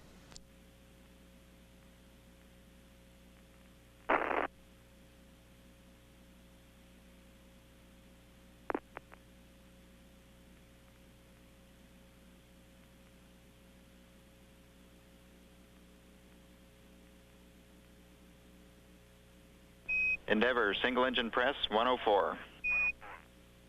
Single engine press 104. Endeavour can now reach its planned orbit on only 1 engine if needed. 3 engines continue to work well at full throttle.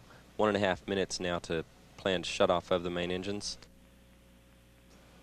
Endeavour speed 12,200 miles an hour, or about 18 times the speed of sound. Altitude 57 miles, 475 miles east of the Kennedy Space Center.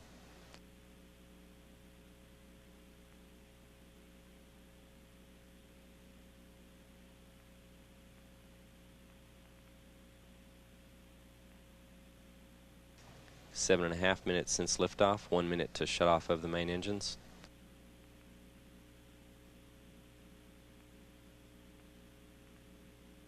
Endeavour's 3 engines are now throttling back to prevent the spacecraft from experiencing forces in excess of 3 times that of Earth's gravity.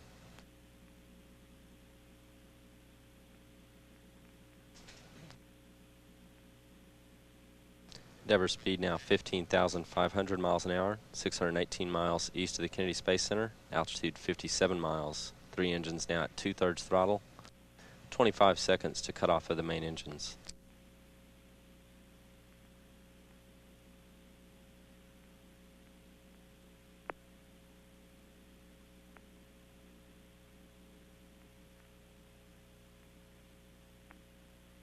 Standing by now for shutdown of the main engines.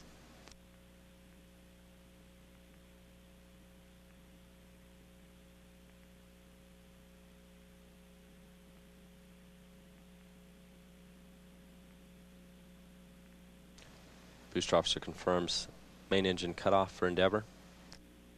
Now standing by for jettison of the external fuel tank.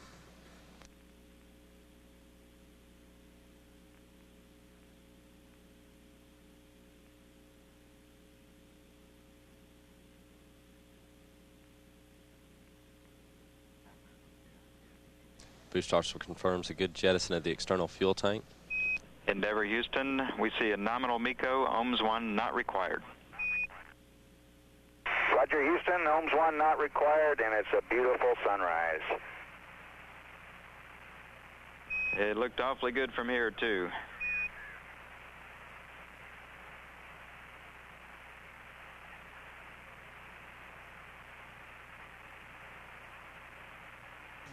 Call to Endeavour indicates that it's right cut off of the main engines, put it right at the proper speed and altitude. Go ahead, Endeavour. Hey, ask my daughter Laura how she liked those candles for her birthday.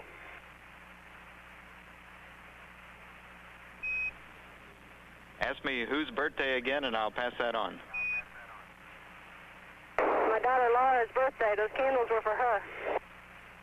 We'll pass that on. That's probably the best candle she'll ever have for her birthday. Endeavour's now in an orbit with a high point of 306 nautical miles and a low point of about 31 nautical miles. As it continues to coast out towards the high point of its current orbit of 306 nautical miles, when it reaches that point, it will fire its orbital maneuvering system engines to circularize in an orbit of about 310 nautical miles by 300 nautical miles.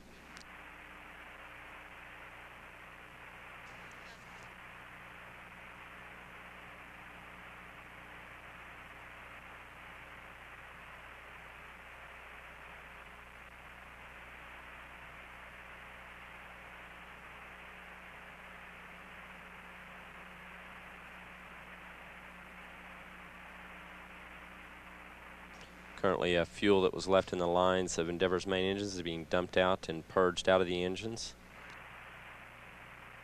After a very smooth climb to orbit for Endeavour.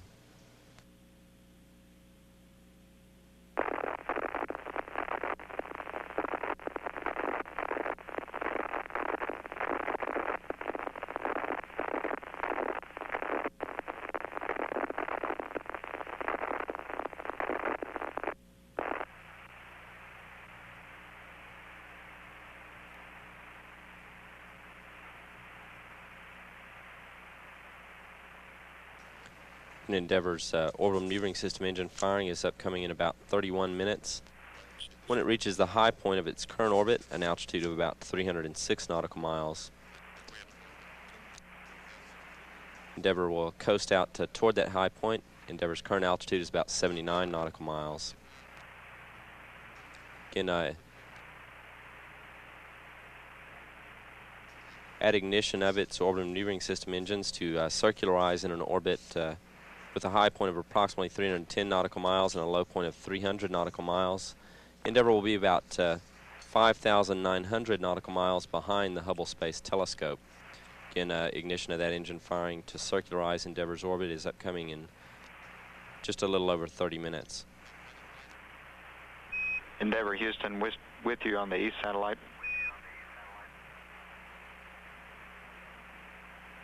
Roger, Houston, and we're going after an APU temp message here.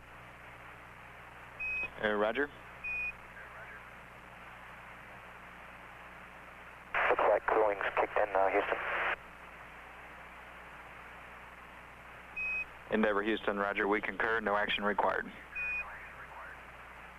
Roger that.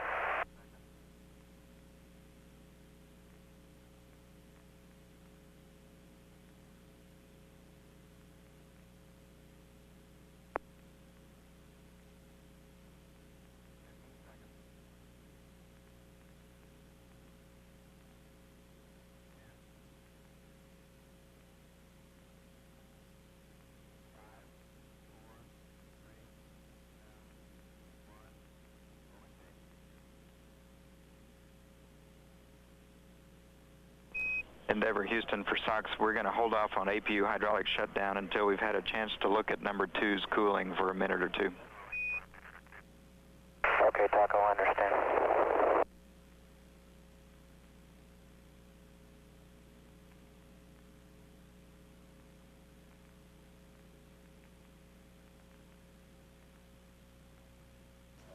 We're now seeing replays of Endeavour's launch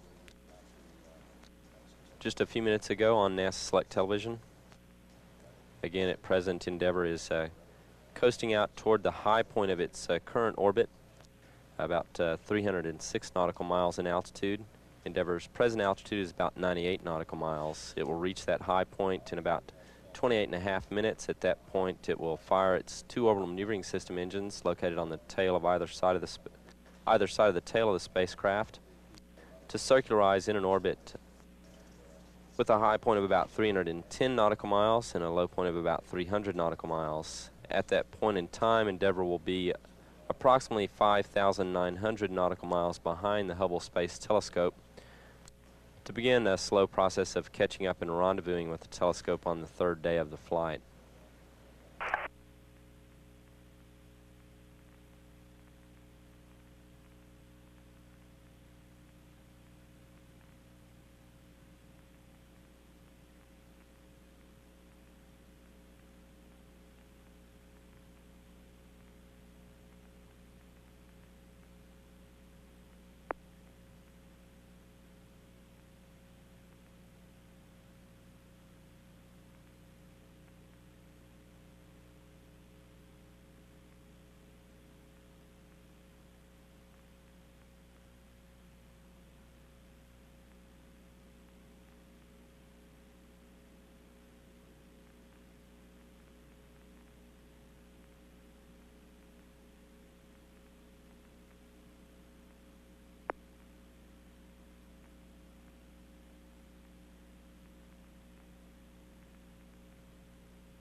Endeavour Houston, you have a go for APU hydraulic shutdown per the DTO. It'll be 2, then 1, then 3. Okay, Taco, we'll put APU hydraulic shutdown work 2, 1, 3.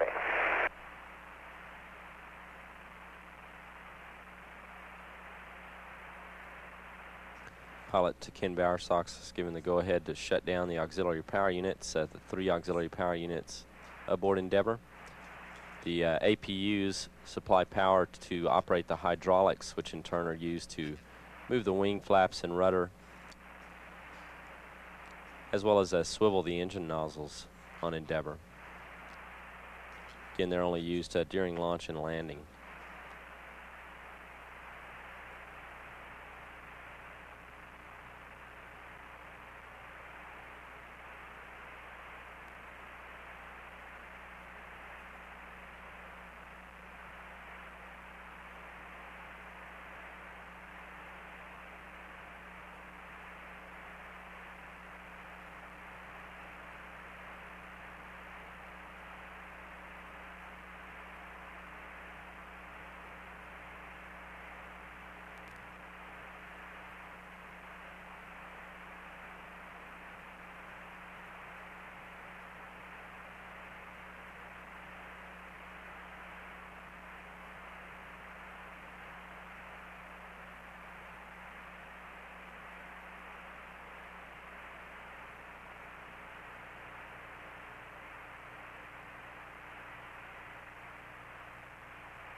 Endeavour Houston for Covey.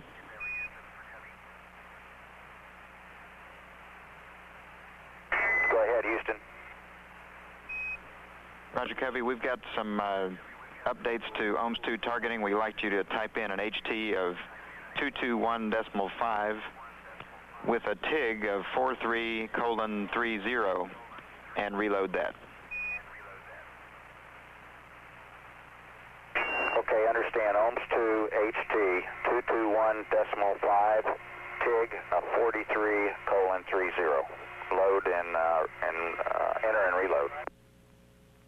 Good copy, Endeavour.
Endeavour Houston, we see good OMS 2 targets on board.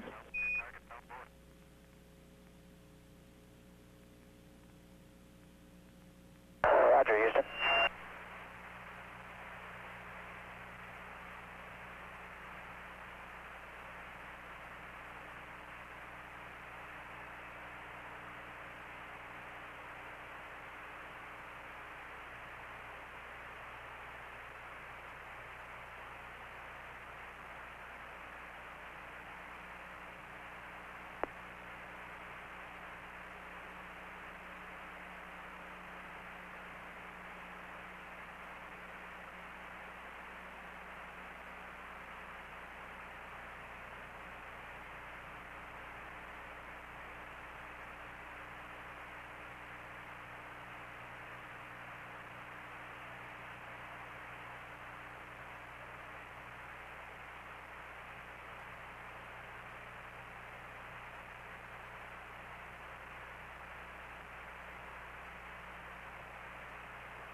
This is Mission Control. Houston Endeavour is continuing to coast out toward the high point of its current orbit. A high point of about 308 nautical miles. Endeavour's present altitude is about 224 nautical miles as it crosses over the east coast of Africa, of Central Africa. The Orbital Maneuvering System 2 engine firing for Endeavour is upcoming in about 15 minutes and 15 seconds. Here in the flight control room, the flight dynamics officer has been using the latest tracking information from the Hubble Space Telescope along with Endeavour's tracking information to fine-tune this engine firing as the first in a series of engine firings that over the next 2 days will take Endeavour to within reach of the Hubble Space Telescope.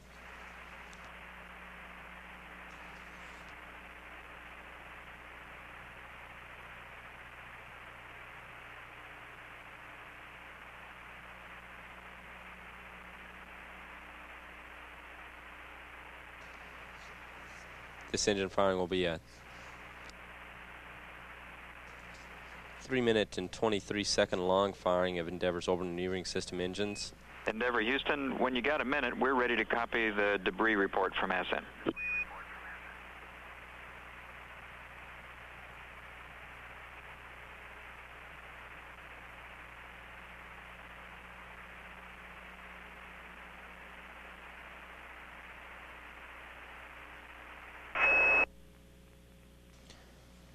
Again, this firing will put Endeavour into an orbit with a high point of 308 nautical miles and a low point of 215 nautical miles.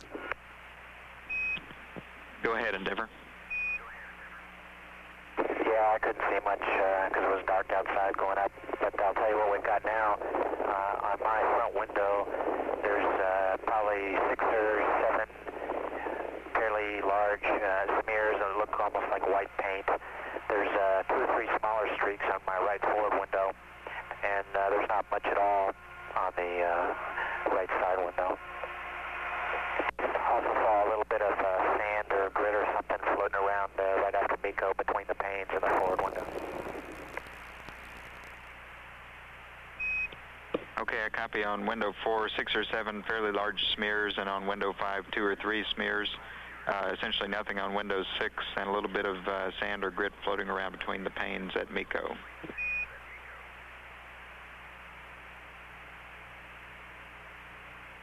That's a good copy. And Taco on window 2, we got probably 3 similar type smears. Window 4 has 3 fairly significant smears, probably worse than I've seen on previous flights. Same type of stuff though, looks kind of like white paint. We can see it really well because of the sun angle right now. And it's hard to see much, actually see stuff during the ascent because of the darkness and the contrasting brightness of first stage. So best we can do is report what we see on the windows now. Roger that. I copy 2 or 3 small smears on window 2 and 3 fairly big smears that look a little bit like white paint on window 3. Thank you very much.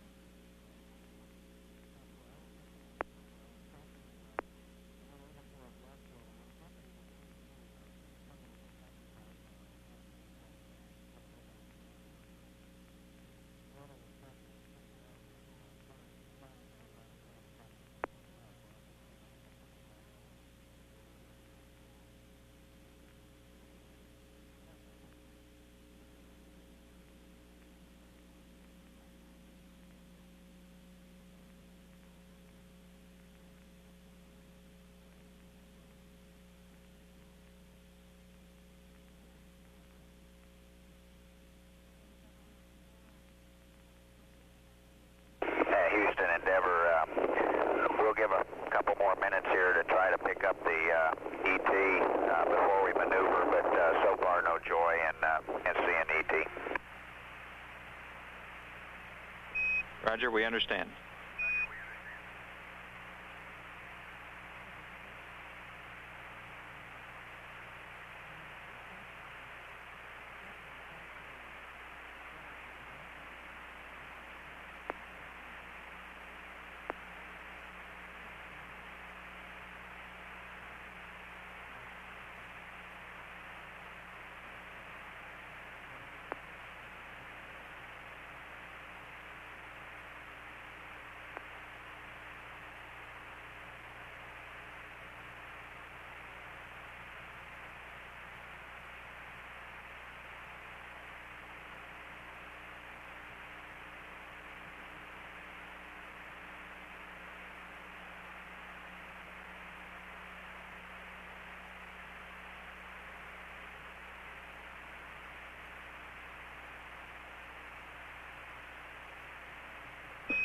Endeavour Houston, for your planning, we'd like to start the maneuver no later than about 6 minutes prior to TIG.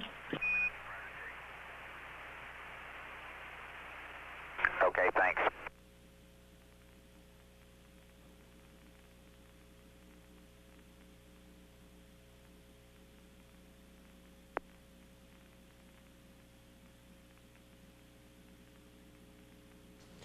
We're now about just over 9 minutes away from ignition of Endeavour's orbital maneuvering system engines.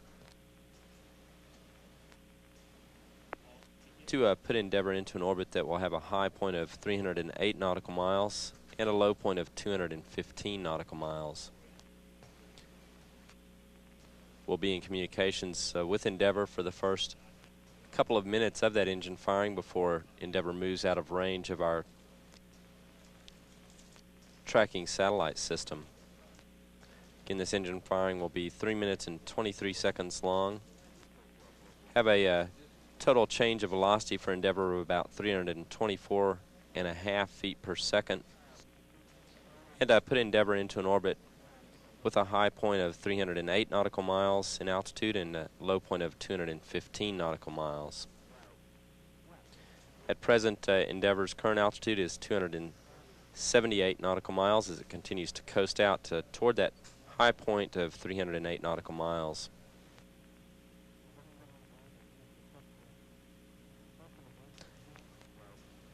Again, the flight dynamics officer here in Mission Control has been calculating and fine-tuning this engine firing by Endeavour by using tracking data on the Hubble Space Telescope, the latest information, as well as tracking information from Endeavour, to ensure that Endeavour is in an orbit that's on target with a rendezvous with the telescope on the third day of the mission.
Upcoming on NASA Select Television at 4:30 a.m. Central Time will be a press conference, a post-launch press conference from the Kennedy Space Center, with Launch Director Bob Seek participating, as well as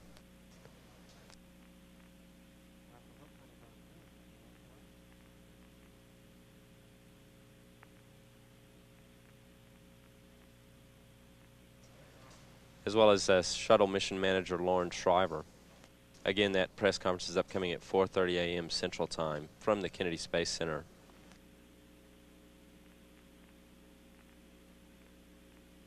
We're about 5.5 minutes away from a firing of Endeavour's orbital maneuvering system engines to stabilize its orbit. Engine firing will last a total of 3 minutes and 23 seconds and put Endeavour into an orbit with a high point of 308 nautical miles and a low point of 215 nautical miles. Again, we'll have communications with the spacecraft for about the first almost 2 minutes of that engine firing before we lose communications with Endeavour as it moves over that area of Earth that's not covered by our tracking satellites. Once we lose communications with Endeavour, we'll regain them again in just a few minutes.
Endeavour Houston, we see in a good configuration for the burn, and a heads up at an MET of 45 minutes and about 30 seconds, we're going to hand down to Diego, and then we'll hand back up to the West Tidris at 49:24.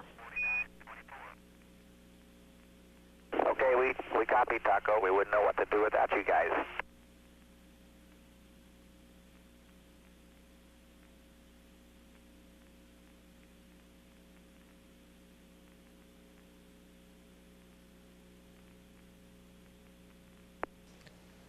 And we're just about 20 seconds away from ignition of this engine firing by Endeavour. We should have communications with the shuttle throughout the engine firing now.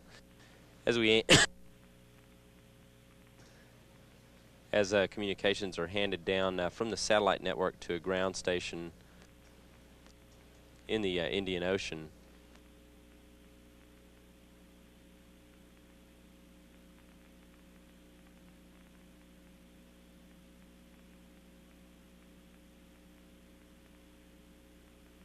Propulsion officer reports the engines are firing and everything looks good on board.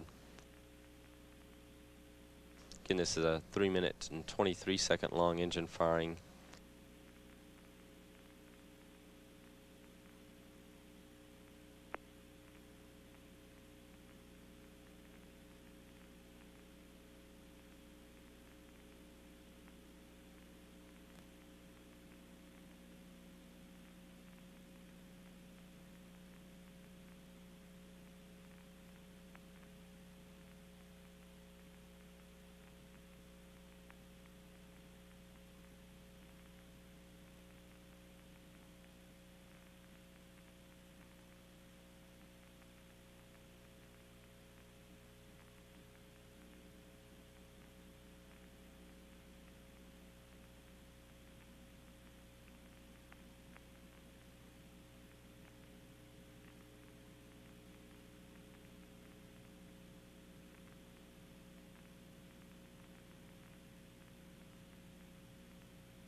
Now about halfway through the engine firing, engines continue to burn well on board. Again, this engine firing is scheduled to put Endeavour into an orbit with a high point of 308 nautical miles and a low point of about 215 nautical miles.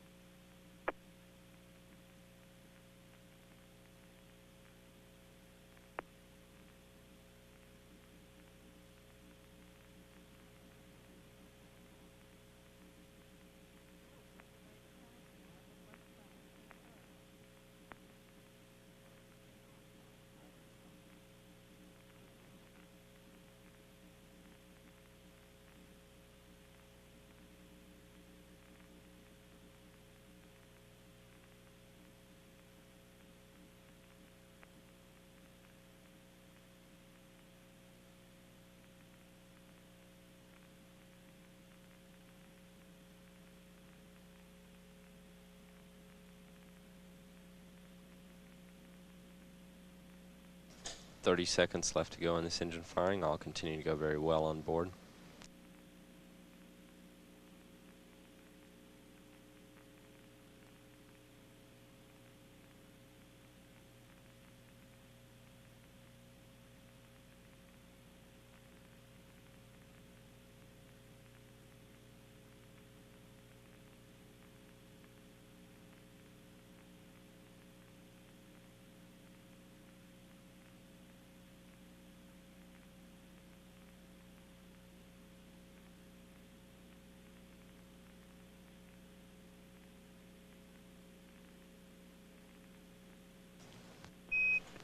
Endeavour Houston, we see a good burn, and we're coming to you through Diego.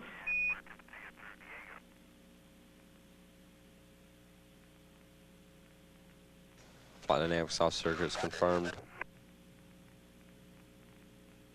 Flight dynamics officers confirmed that Endeavour's in the proper orbit now with a high point of 308 nautical miles and a low point of about 215 nautical miles.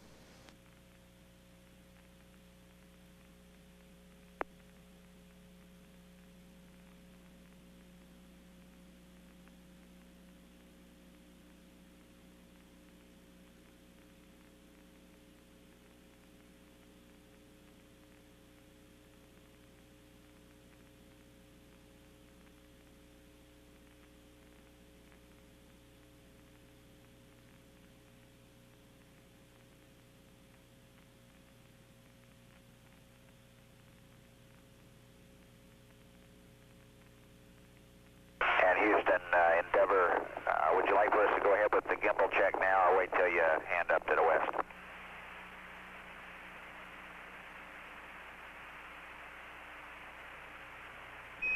Endeavour Houston, we're about 1 minute to the hand back up to the west Tidris, so let's go ahead and wait for that.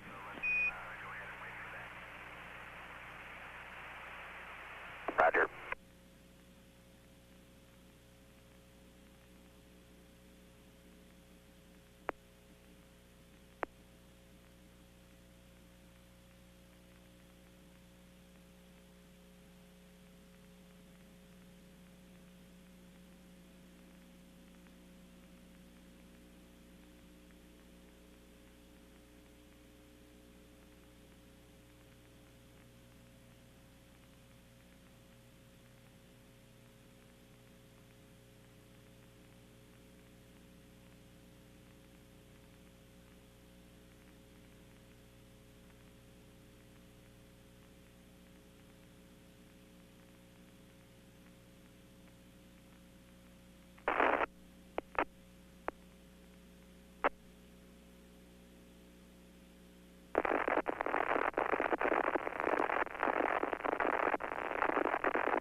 Endeavour's now in a orbit with a high point of 308 nautical miles and a low point of 215 nautical miles. Right on target as planned to prepare for the next 2 days of catching up to the Hubble Space Telescope, resulting in a rendezvous and grapple of the telescope on the third day of the flight. At the time of the orbital maneuvering system engine firing just a few minutes ago. Endeavour Houston with you on the west satellite, and you got to go for ohms TVC gimbal check. Roger, it's in work. Again, at the time of the ohms burn, Endeavour was about 5,900 nautical miles behind the Hubble Space Telescope. During the next 2 days, it will continually close that distance, performing a series of engine firings during those days to fine-tune its rate of catching up to the Space Telescope.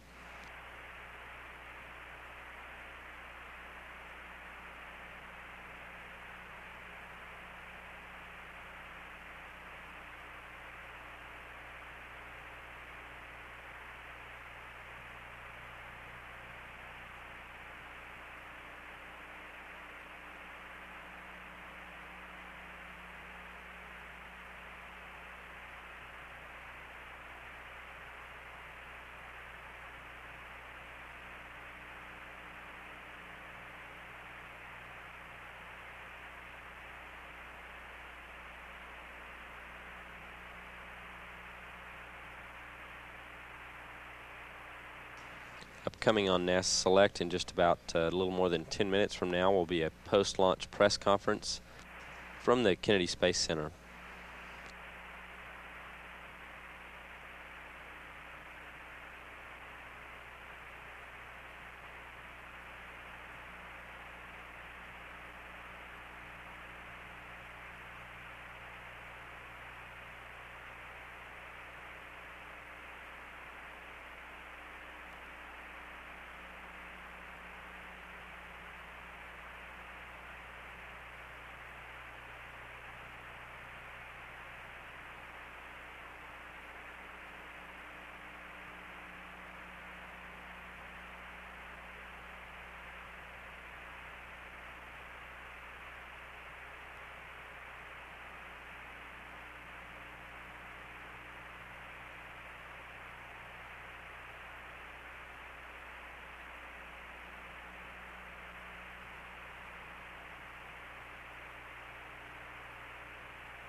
aboard Endeavour now. The crew is preparing to transition the onboard flight control computers to the software that's used for orbital operations, or OPS-2 software, as it's called.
Upcoming, once the onboard computers for Endeavour have been transitioned to the software for orbital operations, the next step in setting up shop on orbit for Endeavour will be to open the cargo bay doors. That'll be upcoming in about 20 minutes or so. Once that's completed, and if all goes well with it, the crew will receive a go for orbital operations, which will give them a go-ahead to begin unstowing all of the gear and set up shop for a long stay in orbit. Flight controllers have seen no problems with any of the equipment aboard Endeavour. It appears to be in excellent condition at this time. In just about 5 minutes or so, we'll be going to the Kennedy Space Center for a post-launch press conference. Again, that's scheduled to begin at 4:30 a.m. Central Time, 5:30 a.m. Eastern Time, in just about 5 minutes or so.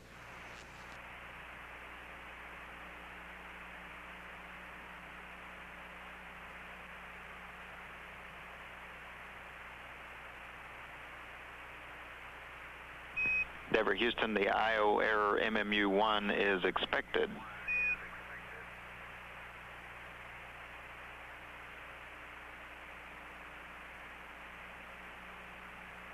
Roger.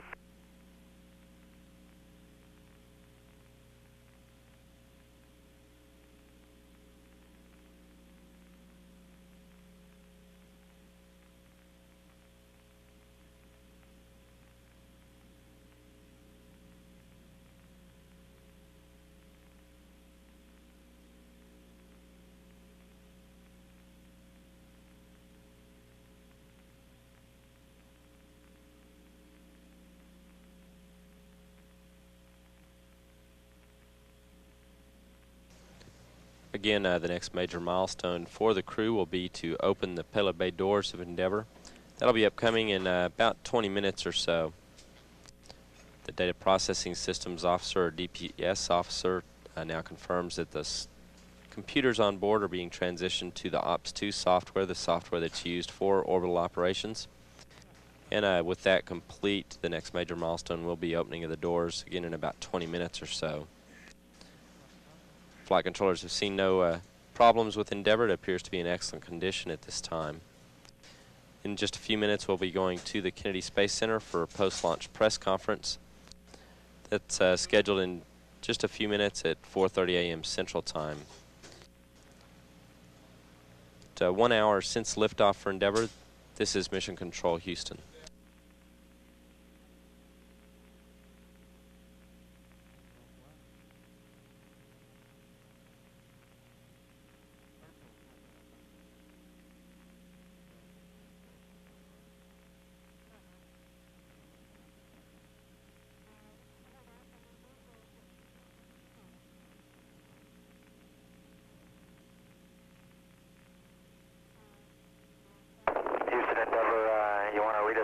Alt2 DAP, and is it okay if we load it?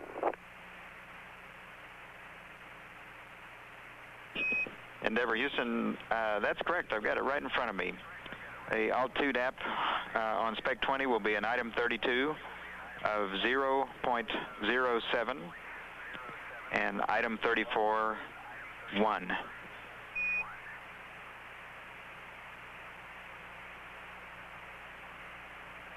Okay, item 32, 0.07, and 1 for item 34. We'll load that in. That's a good copy, Endeavour, and you can stay in that configuration until you get a go for vernier ops. Roger.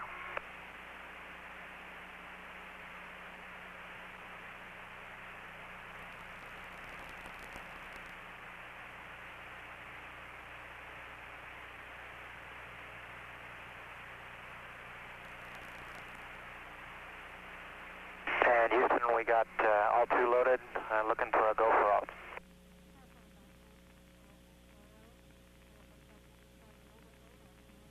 Endeavour Houston, you've got to go for that. Roger.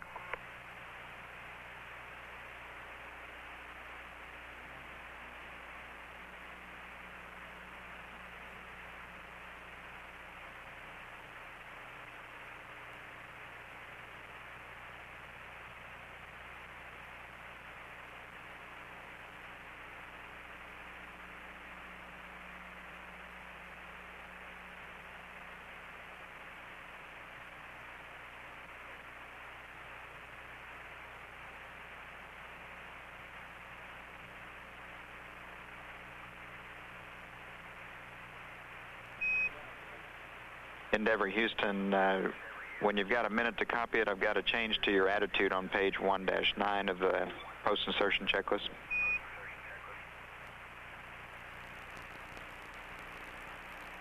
Ready to copy, Taco. Roger, Endeavour, we'd like an Omicron of 104.0, and this is to improve stars of opportunity. Okay, Omicron 104.0. Good copy, Endeavour.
Welcome to our STS-61 post-launch news conference. Our players this morning are from your left, Lauren Shriver, Technical Assistant to the Director of Space Shuttle Operations, and Robert B. Seek, KSC Launch Director. And we'll start off with Mr. Shriver. Thank you.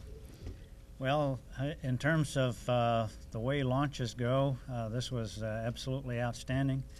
And from a point of view of the Space Shuttle program, we had really absolutely nothing to worry about almost all morning. Very straightforward launch. The winds died down early in the period and stayed down. Tickled a little bit at the tail end as we went through the final stages of the count, but remained very low. And the rest of the count was surprisingly quiet. Bob will probably say a few more words about that. But from the point of view of the shuttle program, also, of course, a very great relief to have this mission on orbit now and able to begin the process of rendezvousing with HST and then performing the 5 EVAs to do all the corrections to the guidance system and to the observing system on board the telescope. And it's probably especially meaningful for me since I was one of the last people to see HST some 330 miles above the Earth.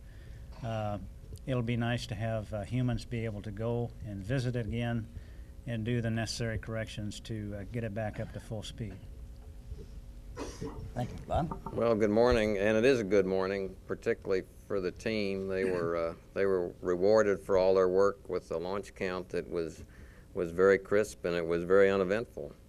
We had no issues with the flight hardware to work, and unlike yesterday, no weather issues to work. Between our back-to-back launch counts, the only items that we had to deal with from a non-standard work standpoint was the adjustment of one of our loading valves in the liquid oxygen system in our facility and an elevator switch.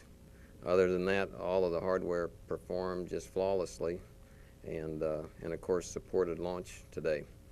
These 2 launch attempts end really a great year for not only the launch team but the whole processing team. If you keep score of launches and launch attempts and the performance of the mission, they really did a super job. And of course, it's not over yet. We're getting Discovery ready to roll out to support the STS-60 mission first thing next year, and we've got work to do on Columbia, and it'll be right behind that one. But in the meantime, the team is going to watch this particular mission with a lot of interest and, of course, a lot of pride. Let's move on to questions. Wait for the mic and give your name and affiliation, please. Reg? Reg Turnell, Space Technology International. Do you lose anything at all in terms of the rendezvous and docking with the telescope by going a day late? No, we don't. And the adjustment there came from the difference in launch time and beginning of the launch period. By adjusting that beginning, we get into the same general relationship with the telescope. Our performance was essentially the same. We'll have the same prop budgets and things basically that we would have had yesterday. Jim Backey. Jim Bankey, Florida Today for Lauren. Could you give us your perspective on whether you think this is a make-or-break mission for NASA? And could you talk about maybe how the mission management team is going to maybe work differently, or is it going to work differently during this mission because of all the attention? Well, I know there's been a lot of discussion about this being a make-or-break mission for NASA. I think every mission has its merits and deserves a lot of publicity. This mission is higher profile than other missions. It's designed to bring a pretty expensive telescope back up to the level of capability that it was originally. The concept was of putting it there had in the first place. As to call it make or break, though, I guess I personally don't carry it that far. I think that manned space program stands on its own merits. The accomplishments in the past are, in their own way, every bit as important as the fixing this telescope is. And it just seems to me like there's maybe been a little bit overdone on that aspect of it. But it is important these days to be able to carry through and to do things as you've designed them, because operating manned spacecraft is a lot more expensive these days than it was in the past, and so you need to try to do everything to the highest level of success we can, and I think we'll do all right on the mission.